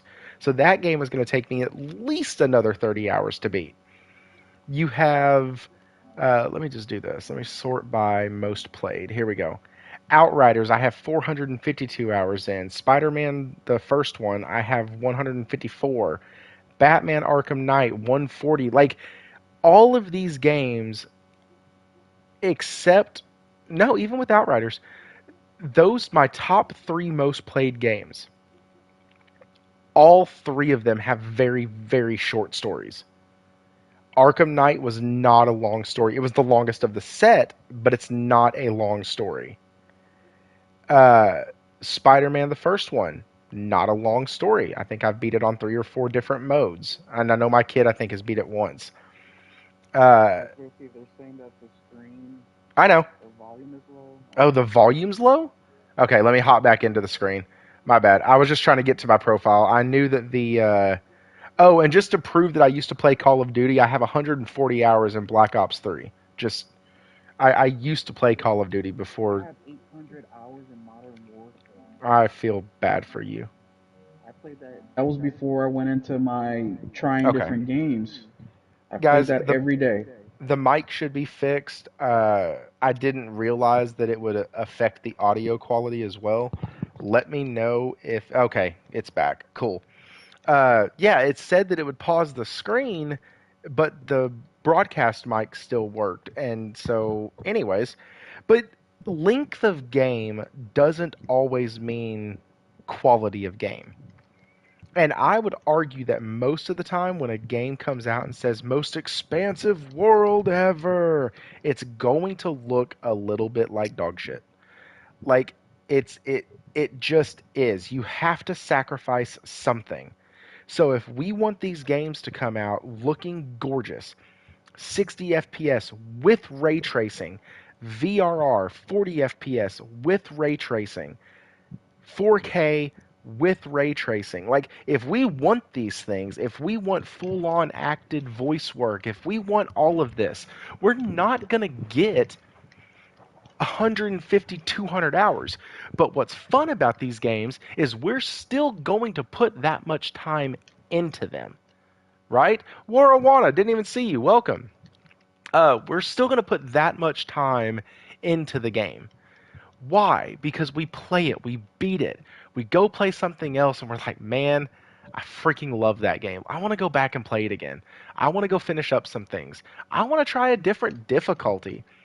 Yeah. Or the greatest thing for me is I get to play these games and then all of a sudden I see my son, who's 9, coming behind me and playing them, and then it gets me hyped for him again, so I start playing them again. Like, that's what happened with Spider-Man, to be quite honest. Like, He started playing it, was like, Dad, can you help? And I'm like, hell yeah, I can. I got you. Like, what do That's you what I have? don't understand about these bots because they're willing to spend 20, $30 to buy a damn movie that's an hour and a half, 2 hours long, and it's okay to rewatch it. Or it's okay to go to your favorite, steakhouse and eat steak over and over and over again, but that's okay. Mm. But now with your games where you are invested, you feel like you're these characters, you're living in these worlds. I mean, I just told you guys that I'm on my second playthrough in a week and a half or 2 weeks with Cyberpunk. I'm now doing Corpo. The last one I beat was Street Kid because the game is so good that the lore, everything about it is so good to me.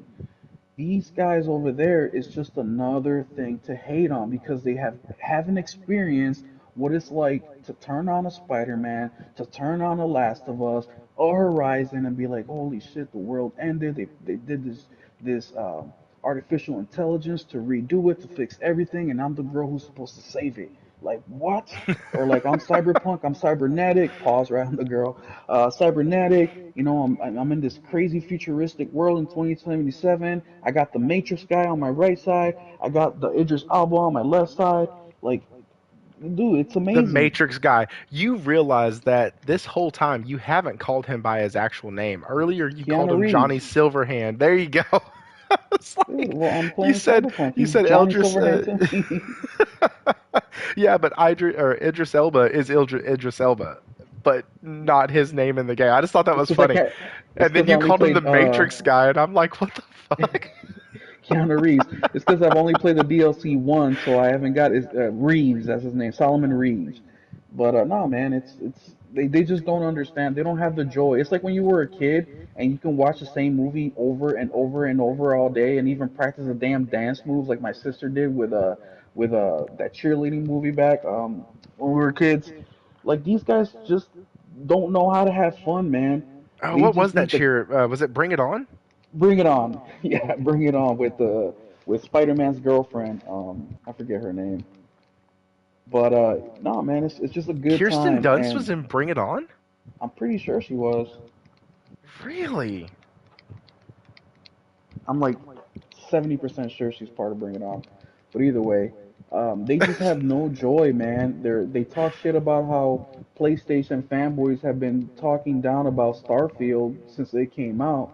But it's like, dude, you're lucky we're doing that because that's what's giving it promotion. Because you guys ain't talking about it, and the screenshots you guys are sharing are garbage. Yeah, thankfully, I haven't had anybody mess up any of my stuff, but I think it's because I have a lot of ignorant jackasses blocked on Twitter. Uh, so yeah, but there's only a couple things that you can do that are going to make me block you. Put spoilers, be a complete total douchehole, and uh, post a lot of political bullshit. I just don't do that. I don't want that in my gaming space. I feel like we already have enough shit to argue about. Let's not bring something else into it. And so bring it on. In it to win it is the best one. In it to win it. What was that, like the seventh one? My twisted. I bet your block list is huge, man. For some reason, people have like a target on your back. Sometimes it feels like you post something. I'm like, shit. All right. Um, but that's how Salty is too. Like, dear God, Salty can't post that he ate cereal for breakfast without somebody taking it the wrong way. But anyways, so length of games, I will take. This is why games like Horizon are so weird to me, or such an anomaly. Because, or like for you, Cyberpunk, you have these expansive games that you can sink 100 hours in, 100, 150, 200 hours into, and they don't get old. The story keeps progressing. The characters are interesting. If you don't lose your save file, you get to like progress through the story really well at a good pace. But there's also so much other shit you can do. There's the hunting grounds, arenas, there's all the little merchant quests that you have where it actually is like, hey, we want you to go do these things. and you'll get some cool shit out of them. But it's not just a fetch quest because you actually have to like find the location of this by sheer dumb luck. And then after you do that, you got to kill something and bring us back the material. Like it's more complex than hey, go to this guy, pick up a package, and bring it back here. And they have some of those in here, but it's not terrible. Why are messages getting retracted? Are y'all doing that, or is YouTube like censoring y'all in the chat? I twisted. Let me know if you deleted that message just a second ago. Uh, I saw it in a YouTube clip. What are we talking about? I met Donald Trump duck. Oh, okay. Okay, no, it was you. All right. I'm not used to seeing messages retracted, and I was like, man, I know YouTube's trying to tighten up the censorship, which the federal government's about to tell them no, by the way, which is kind Yeah, of cool. But length of games to me doesn't always mean good a or good bad. game, right? Like Far Cry 4, Far Cry 6. I'm gonna leave Far Cry 5 off of that because the story in Far Cry 5 is phenomenal. Uh, those games aren't that good. Censorship Hey, Far tube. Cry 6 was my first game, my Was first it Far Cry really? game. And I Dude, enjoyed you it. you should have started with 3. Such I a tried, good but it's damn just so game. old. The gameplay kind of Oh. sucks. It's blurry. It's Did they only do the remaster for that on the Xbox? I don't know. I have no idea. I thought the game got an But upgrade or a patch or something. I'll tell you what. After I played Far Cry, well, after I played Far Cry 6, and I mean the story was okay, like nothing to cry home about. The shooting was decent. It was, but visually it was awesome. It was really dense, not like mission wise, but the map, it just felt cool to me. But it impressed me enough to make me buy all of them, which I did. I started playing Far Cry.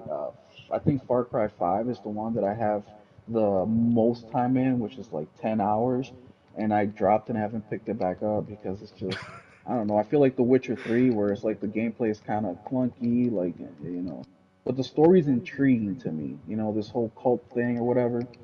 But I like those games, man. Like I said, I'm not a picky gamer. Like I'm willing to try anything. So when I say that Starfield sucks ass, I really mean it, dude. It just sucks ass. The writing is terrible. The all the people in your group, all the NPCs in your group, they all have the same personality. They just talk different. Like there's no choice. There's no like Sorry, right that here. I'm cracks playing me for up. When I say it sucks, trust me, it sucks. Dude, it's ridiculous, man. Like I used the Meredith in the game. You literally get to have sex with her, or she ends up dead swimming with the fishes, depending on the choices that you take. Like it's phenomenal. The choices that you take in the game early on will affect the middle of the game and later in the game. And sometimes it affects the very next mission. That's why it's so easy for me to go back to Cyberpunk because now I'm trying all the other shit that I didn't do or the different choices that I did do. I'm doing the opposite of it while going through a different path, meaning nomad, street kid, or corpo, while at the same time trying to do all the little quirky things where if you go up and talk to an NPC, this whole other section of the game opens up or missions open up. Like there are things I'm still learning. Starfield had none of that crap. You have 1,000 planets and they're all empty. Even the planets that quote They're not unquote have a planets. city, well, you know what, blocks. Um, I'm loading sorry. screen I blocks. will never let that go.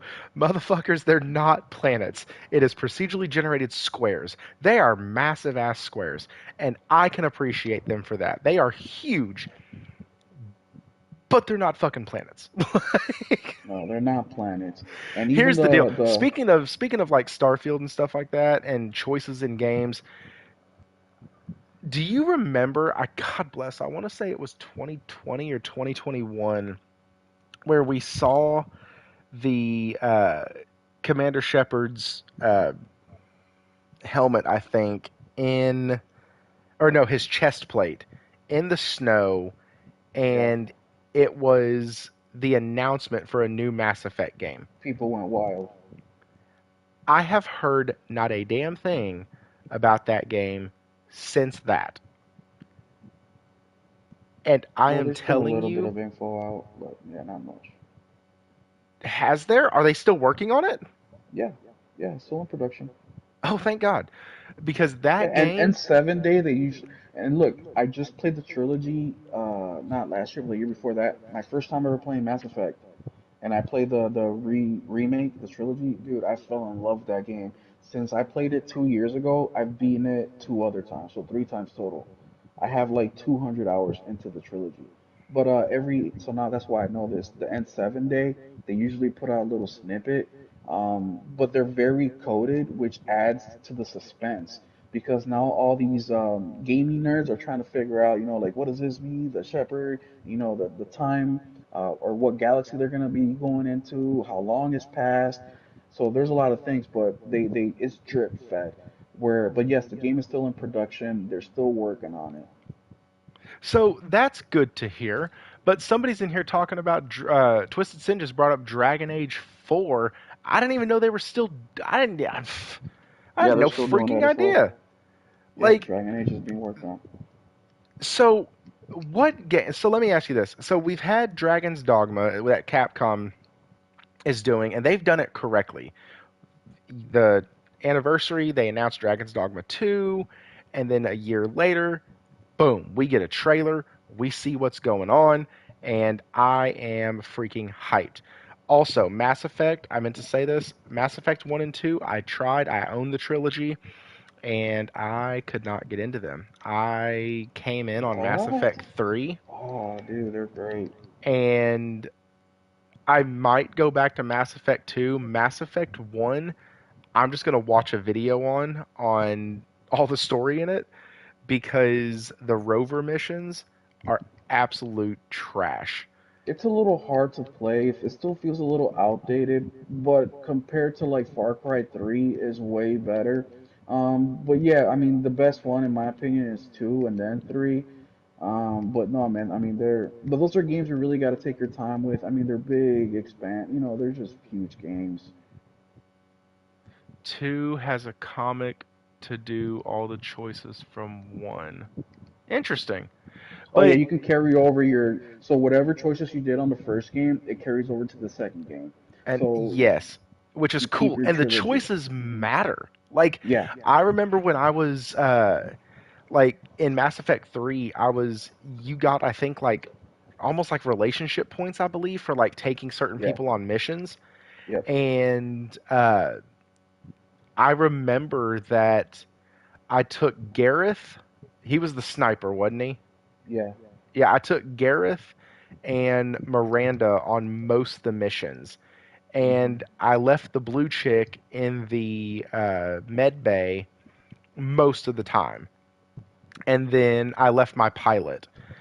But I remember that, and I remember being able to like have extra conversations with Miranda and Gareth that I couldn't Yep, have with the others. Like, before. Hmm. right, because every choice you made in that game mattered, and the way they did planets, uh, instead of making you actually like, load in, search for resources, I thought it was great where you could just like search the planet Yep. and extract the resources. Excuse me, extract the resources that way. The blue Also, chick who fuel is Lightning mattered. voice actor. Really? That's cool. I so let's get on this actor strike real quick. And the writing strike. Writing strike is over. The actors strike is not started yet for gaming, but they're going to continue working under the current deal that is in place. And then after that deal is expired, if no new deal is reached before then, there will be a strike. Uh, and so that to me is very, very interesting because you have, especially on the actors side, you have so many actors that they pull in from these big, huge, like Hollywood blockbuster movies like Keanu Reeves, Idris Elba. Uh, you have, oh crap. shoot, Far Cry 6. We were just talking about him, Carlos something or another.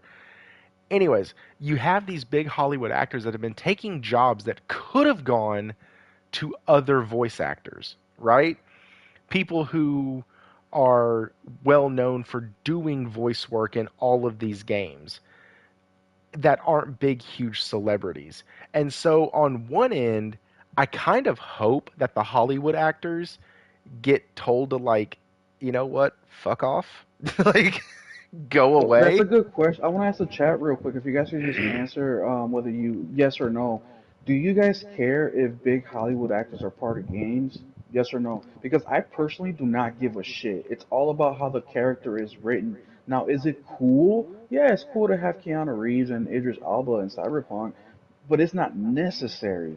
Like, there's a character named Songbird who she's a deep diver on the net, and her freaking design to me is so cool. Like her whole back is basically, just wires and metal and shit, and the front she's organic, regular, and to me she looks super cool, especially when you meet her in person for the first time. When you walk up to her in the party in that dress, I'm like, damn, she looks so badass. So just wanted a quick question because I really it's not a most people are saying, well, we only had a couple. No, I don't. So yeah, I don't think people really give a shit about the actor, the name. They just want it to be a good one. Right. And so that's kind of what I was talking about. Like, I don't understand me when I say this. When I picture Kratos and who I thought the voice actor was for Kratos, I did not picture a big, huge African American dude. I didn't. Why? Because Kratos in the game is white. Okay? Just is what it is. Didn't picture that. But guess what? It also didn't fucking matter. Because he was fantastic. He was Yeah. amazing. And they didn't have to make him look like they didn't have to make Kratos look like him for him to play that voice. There are a ton of female actors who do like prepubescent like boys in animes and in video games and stuff like that because they can hit those higher notes that a male actor can't usually get back to. Once they drop, our voices kind of go down a little bit and we can't go back in. Pause, maybe? Anyways, can you stereotype voice actors? No, you can't. That's the thing. That's my exact point is you can't. You can't say, oh, they only cast this voice actor because they're this or that. It takes away all Hollywood branding and labeling that could be applied Yeah. and gets rid of it. And there's been plenty voice actors. I mean, Final Fantasy itself, where I think Final Fantasy, where they've had white characters play, black characters play white characters, and vice versa. Uh And huh. it doesn't matter because it's how good that voice actor Twisted performs. Sin said. Twisted Sin said, "Insane people will try."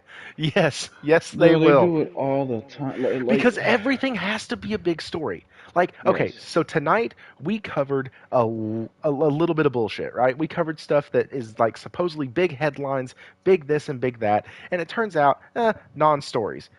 Boo. But there have been, and that's why we didn't cover it for long. We are talking about gaming. This is the gaming playground, okay? Like, this is what we do. We talk about gaming, games that are coming up with bad takes. Other people with bad takes or us with bad takes. I think our takes are pretty damn good. Uh, but having big actors is just marketing, and that's true. So Cyberpunk is a good example of this, and I'm going to bash on the game a little bit. I, I know they fixed it. I know it's great now, but they played heavily into. You mean you have bad takes? That's funny. They played heavily into Keanu Reeves being in the game. Heavily. Dude was on stage, dude was going on talk shows promoting it. Like, they played so big into him well, being in he it. better after all the money they paid him.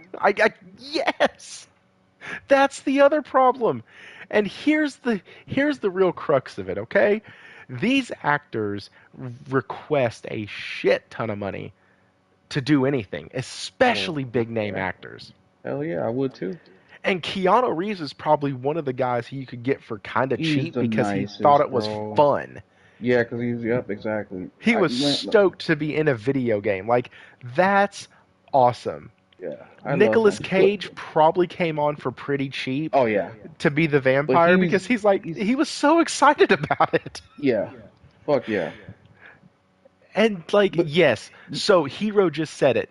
Big Hollywood actors are stealing opportunities for voice actors who don't necessarily have a face or the nerve to do live acting. I've heard voice actors talk about it that it's better for them to be off camera and they can do whatever they want and emote how they want, but when they get in front of a camera in live settings, they clam up. They get terrified. They don't want to screw up. They know that their face looks weird when they do certain voices and like it's very interesting that these people who can do every voice in the world like can't get a job because they gave it to Carlos whoever or because they gave it to somebody who looks like like it's frustrating as all hell because I really like I follow a lot of voice actors on TikTok and I really like what a lot of them do. Like, there's a voice actor who plays. You have kid, you might know this. Who plays in Ladybug and Cat Noir? She's the voice of Ladybug, no, I don't and know. they had a big like kerfuffle. And Alba, shut up, Jay. I have a hard time saying that word. And you do you, Thrifty. The way I feel about Hollywood actors is the same way I feel about gas games. It's like just you're wasting resources that can go into my single player narrative driven games. And I'm just being a selfish gamer at that That point. can But go in my single player narrative games. Hell yeah. it's like just let me get what I want, dude. I will give you my bank account if you just give me what I want. I don't ask for too much. I don't care if it's 15 hours or 100 hours. Just make it quality, make it well written, make it a great story, something that makes me want to come back to it, even though it's a single player game, and keep me entertained, man. Keep me off watching this other bullshit shows that are good for a season. You get invested, and all of a sudden they're like, well, we are short of 3 viewers, so we're gonna cancel the whole season. The whole last 3 years of work that we done because we got 999,000 viewers instead of 1 million. Sorry, it's just so frustrating. Sorry, that's just funny the way you put that. And then Jay in the chat, I thought he was screwing with me on how I pronounce Idris Elba, and because he said Idris. Idris. Thank you. Shut up to you too, I okay? mean, nobody really knows if I'm saying it right or wrong. I'm just saying it how I think because you're over here stuttering. So I'm like, I feel like I'm right. I feel like I'm Satya Nadella. Satya. The subscription cloud. Yeah. But I thought he was screwing with me, and he goes, "Man, I probably spelt it wrong." Oh, my bad. What's up, Ryan Landis? How are you, man? Welcome. But no, I fully believe that two things. One, a 40 to 50 hour game is perfectly fine. And if a Hollywood actor never graced the presence of another game that I own, I would be totally okay with it. Because I want voice actors to get their due and get paid. That's just me. And that seems to be a lot of us here in this chat. And I know, Will, you've already mentioned that that's kind of your take as well. So it's very interesting though when you have people. You're right though. People just want to find something to bitch about. Like people just want to complain. That's why my streams do better when we're screaming and yelling and there's controversy and there's bullshit going on because that type of stuff sells. And so you have to make a story where there is none and generally that's how you get views. That's why I put the title the way I did because it's going to drive people to the page. It's going to drive people to the channel, to the stream. Once they get here, we can actually talk and dissect it and talk about how all of this is being blown out of proportion, and no, and that's why you have to be careful in your titles, phrase it as a question, not so much as a factual statement, and do all that. But Final Fantasy 16 lead got cast off of a blind audition. Seriously? Oh, that's right. He did his audition over the phone. Beast. Like, right? Like, did the audition over the phone and got the Hey, job. because he was Like, hungry, he had the talent, and he went in there prepared. and he That's how was he got the so job, good. and he ended up being so good. I am Clive Rossfield, Shield of Joshua. And I'm like, yeah, you are. Yes. Sorry. He is also hilarious. Who are we talking about? But remember, guys, we cannot take none of this shit serious. And I'm gonna give you a great example how messed up these people are, including people that I enjoy watching myself. Last time I talked about the reviewers, right? And I brought up Matty, the Xbox guy who's constantly, he's an Xbox guy. I like He his just retro channel. His retro Yeah, so channel's do I. so It's good. really good, and I like Matt. He's got charisma. His opinions are usually based on logic, And he's but not really a bot. Like, I don't see him no, bot no, out he's too not. much. But he did the biggest bot out with Starfield recently. 2 days ago, he finally released his Starfield review, and at the end, throughout the whole video, he was talking about all the shit that we've been talking that's wrong with Starfield for the last since the game came out. Now, I put 60 hours into Starfield. I said my opinions. What was wrong with it? He said a lot of the same things I said, plus added a lot more. When the game released and everybody came out with their previews or reviews, he said that he couldn't give people a complete review yet because he felt like he didn't have enough time in the game, even though he had over 90 or 80 hours at that point, because he's been reviewing the game for about a week or so before the embargo ended. That was August, end of August. Now in October is when he puts out the review and says, "Yeah, guys, the game needs all this, all that." How much or how bought and sold are you where you couldn't tell people the honest, the real information that people wanted, the truth The about the the game real. Why can't you during tell us that what we're time? asking? Like, And he waited a full month after the smoke cleared. All the fanboys attacked each other. All the fanboys attacked the reviewers on both sides. Then he comes out and says, "Yeah, no, the game is a 7 out of 10. It reminds me of old Bethesda, but it's the weakest Bethesda game out of all." And he started going to examples of why all the other Bethesdas are better than this one, and this one is the weakest of all. But that just shows you how hypocritical these people are, how two-faced they are, how easy it is to buy and sell them, how easy it is to send them a review copy and make them feel special. Like, it's just frustrating because we're the ones who are actually investing our money into these games. That's why I have a little bit of respect for I forget, I think VGC, I think his name is, where he buys ACG. ACG. He buys all the games he reviews, and if he gets a Fucking love review Carrick. copy, he buys it and then he gives it away Carrick because is we're the also a ones. really good writer. Like, he Yes. does his reviews very well. His one-liners and his delivery, he could have been a damn comedian. He Yep. has really good pacing in his videos too. Nah, bro, but it just goes to show you their hypocrisy, how bought and sold they are. Remember a few years ago, they got caught by receiving gifts from Xbox, getting flights out and getting hardware sent to them. And that one reporter or journalist girl that worked for whatever that company is that went downhill with Frost in them. It's like, yeah, I got like 4 Xbox in my garage. I don't even know what to do with them. Like, they are laughing in our face, and this goes with authority. I wouldn't say they're the authority in gaming, but a lot of people do look up to these so-called journalists, quote unquote, and these so-called YouTube personalities and YouTubers and podcasters and Twitter finger writers. We cannot take these people serious, man. We have to play these games by ourselves, listen to people that like us, man. We're here just shooting the shit because we really love this shit. Like, We're not getting paid for this.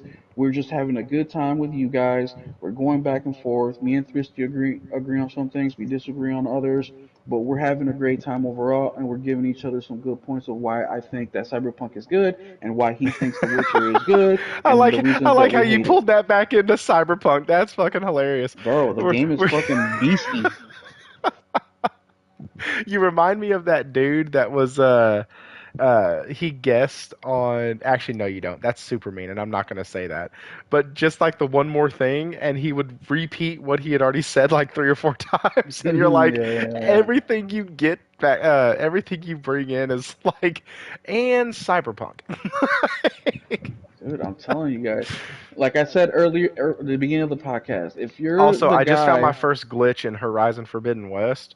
Uh, one of the items, I don't know if you're in the chat or can see this, but one of the items that fell is like floating in midair. It's pretty cool. It's just floating. That's great. But so guys, this is the quality that you get though when games take forever with PlayStation Studios. Like look at this shit. This is in 40 FPS. This is at 1440p. And just look at the quality that you get in games that are huge. They take a long time.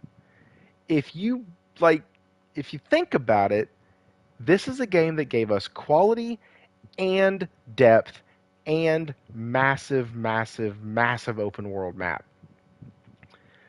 But if we want Insomniac to keep giving us a new game every year, which right now they have, like, or every 1 to 2 years, we're going to get the high production. We're going to get the high quality.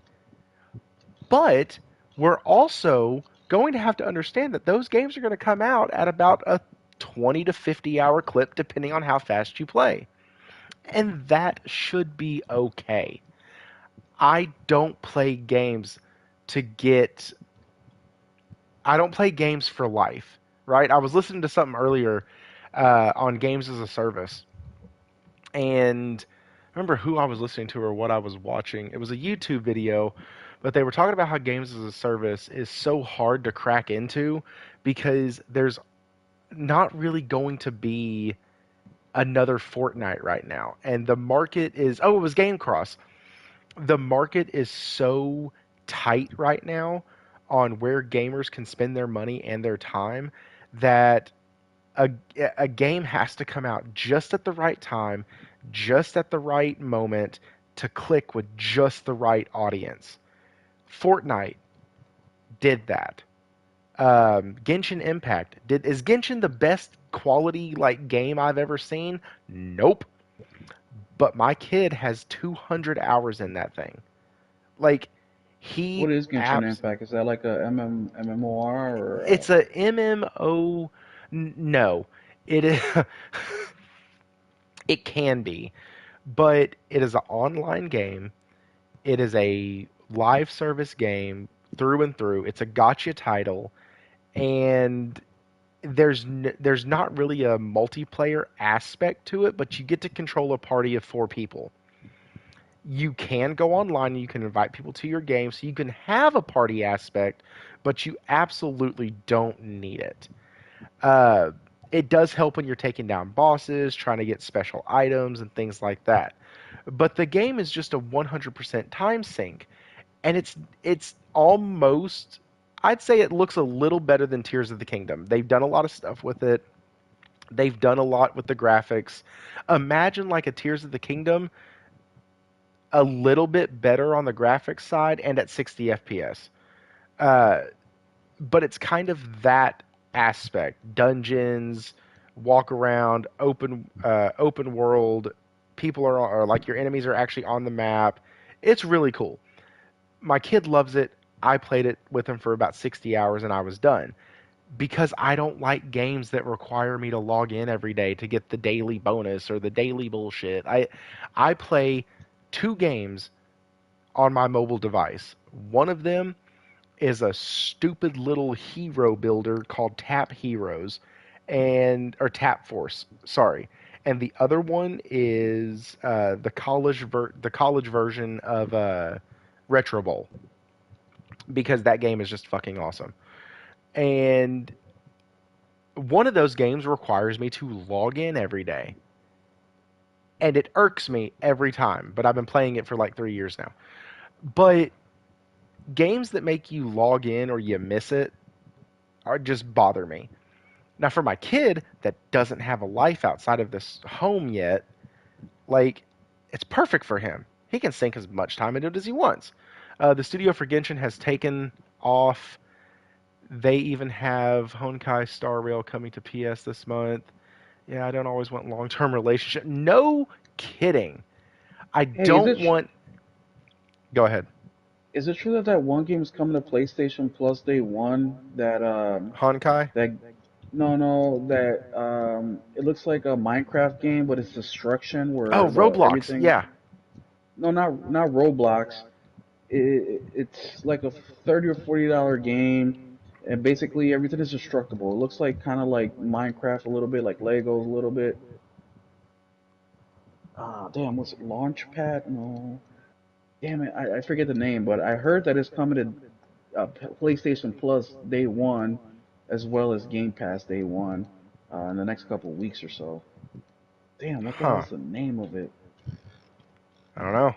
If I You think of the got name me. or I find it here, I'll ask you again. Yeah, I just Sorry, tried to I'm just look. hearing you talk about that. Teardown. Teardown, is that it? Does it have Warawana.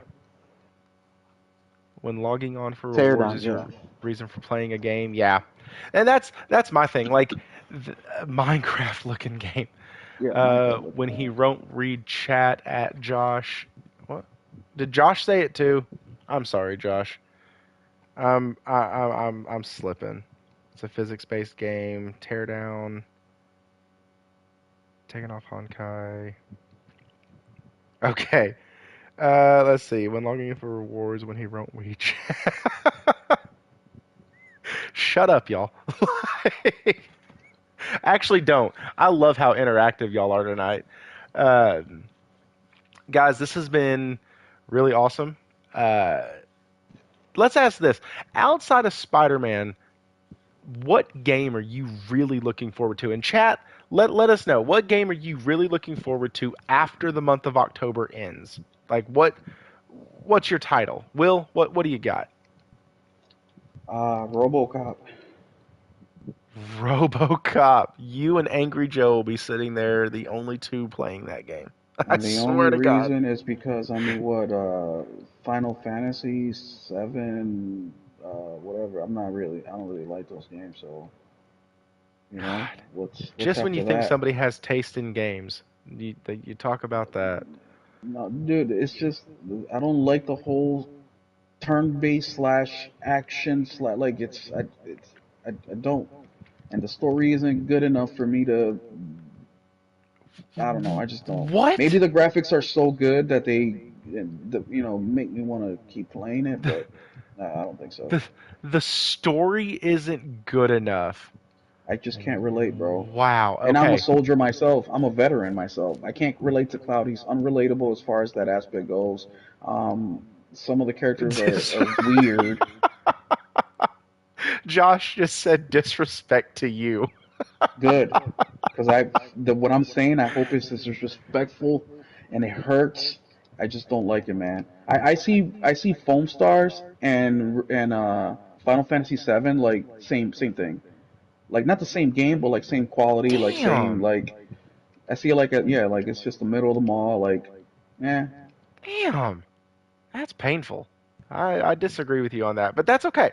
Because, guys, when you agree with everything that everybody says, you get into an echo chamber, and that sucks worse than anything.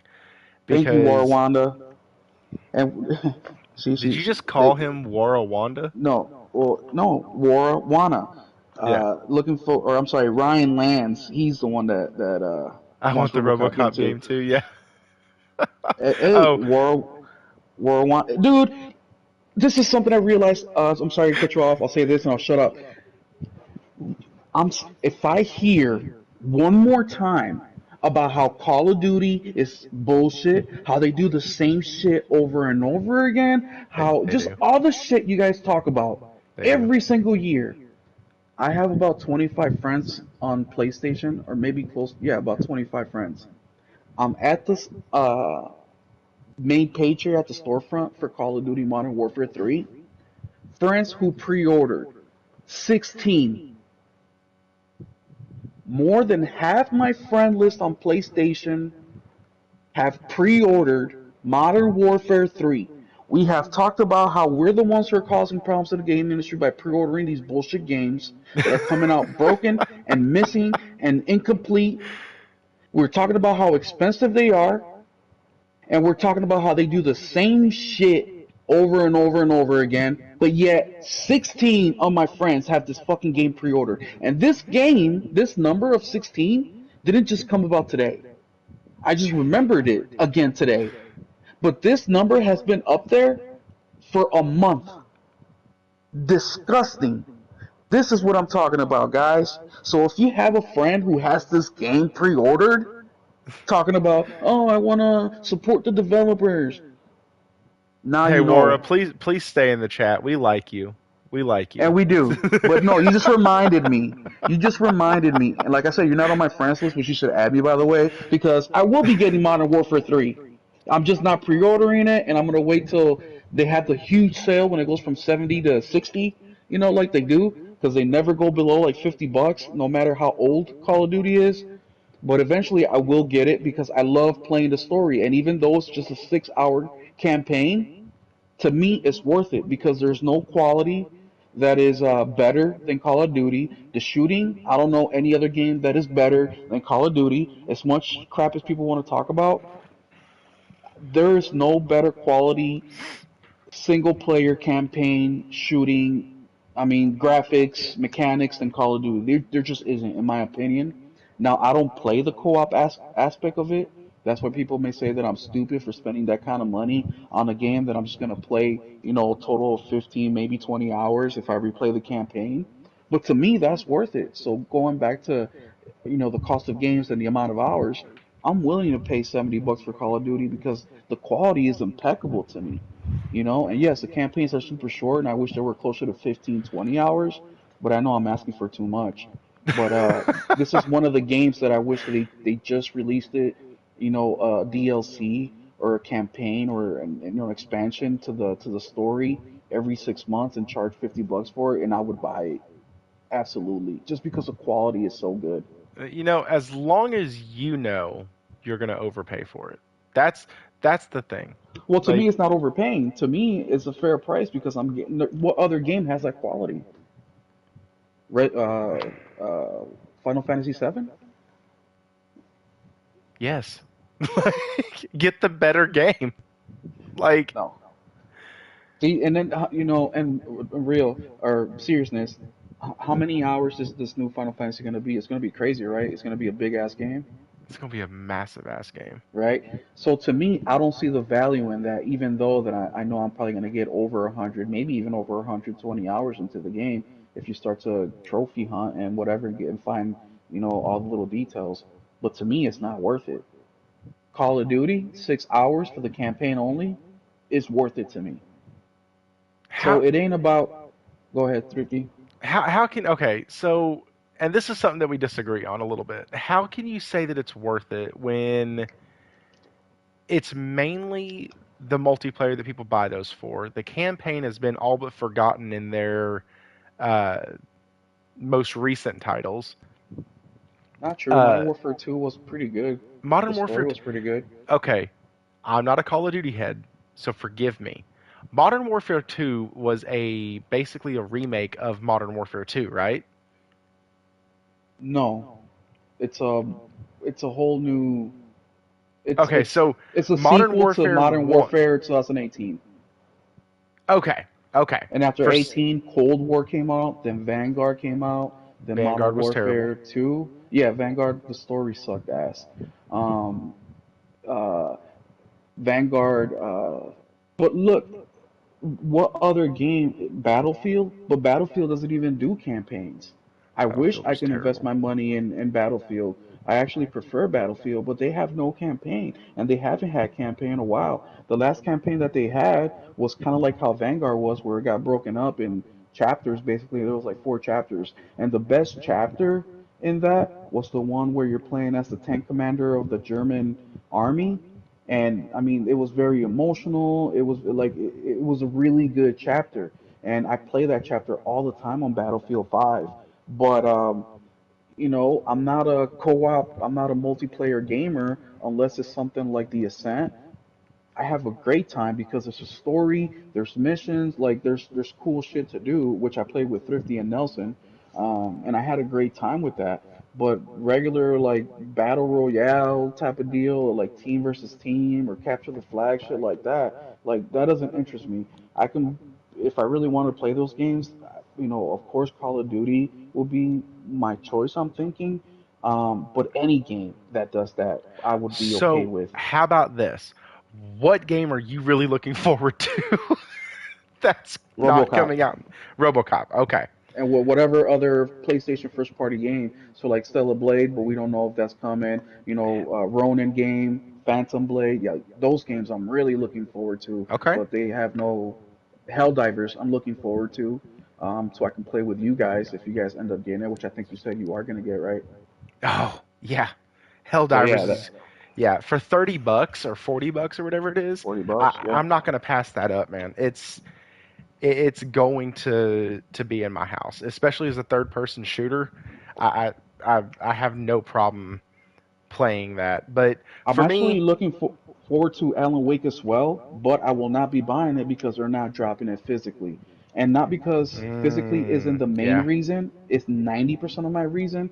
The 10%, the other 10% of what I'm not buying it as well is because they want to bullshit us talking about cost.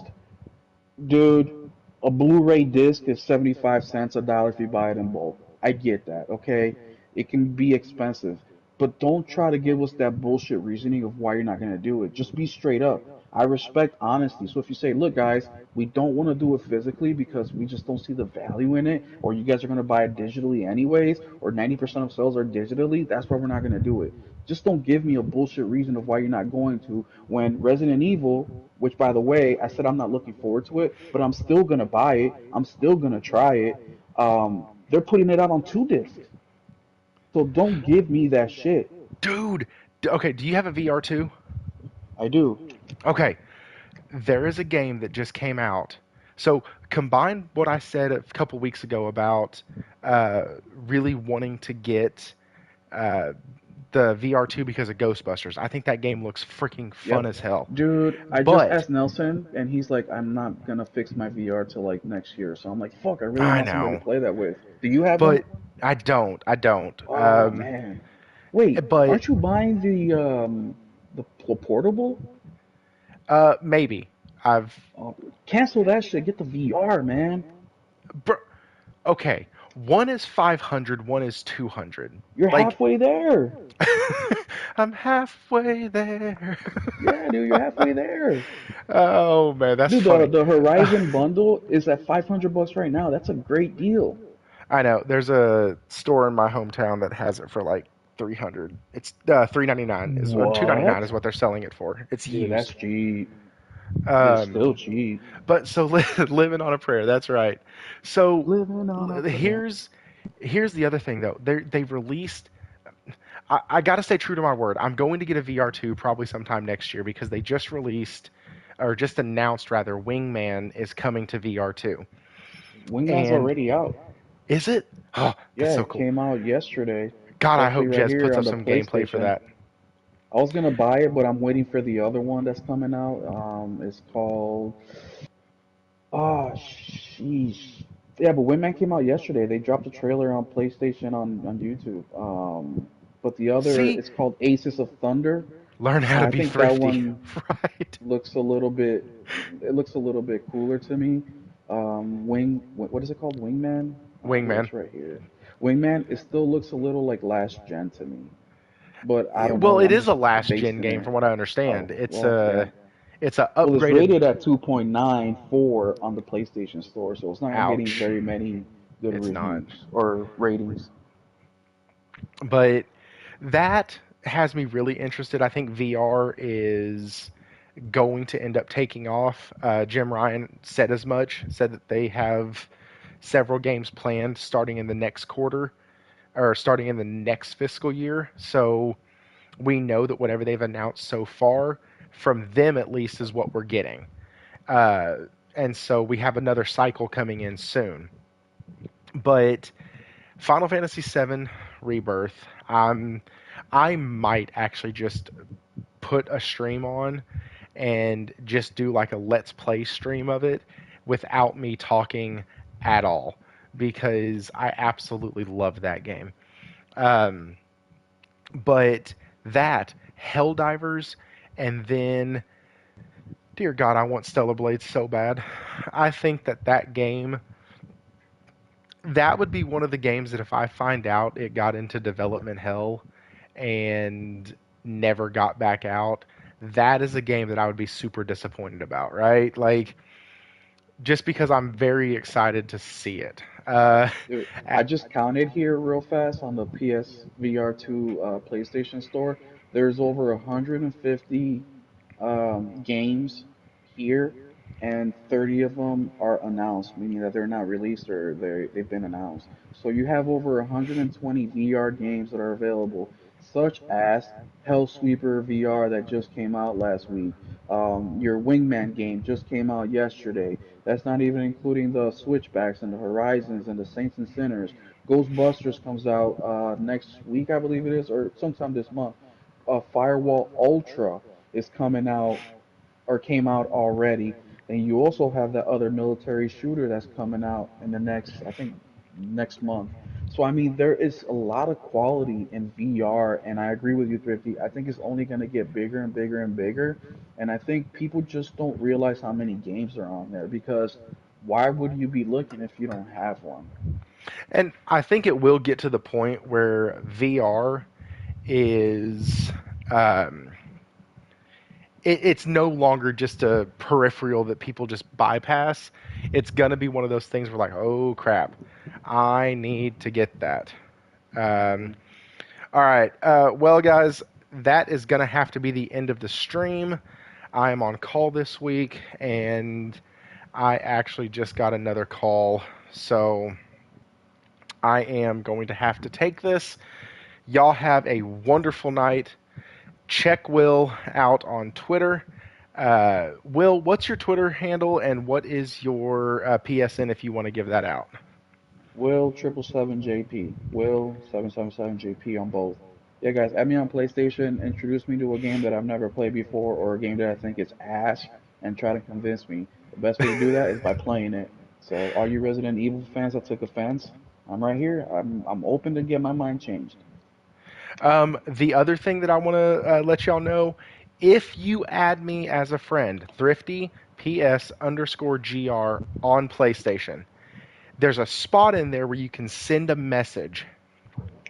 If you do not tell me who you are, as in, hey, I'm Warawana, blah blah blah. Saw your stream, wanted to add you. If I don't get that message, I will not be adding you.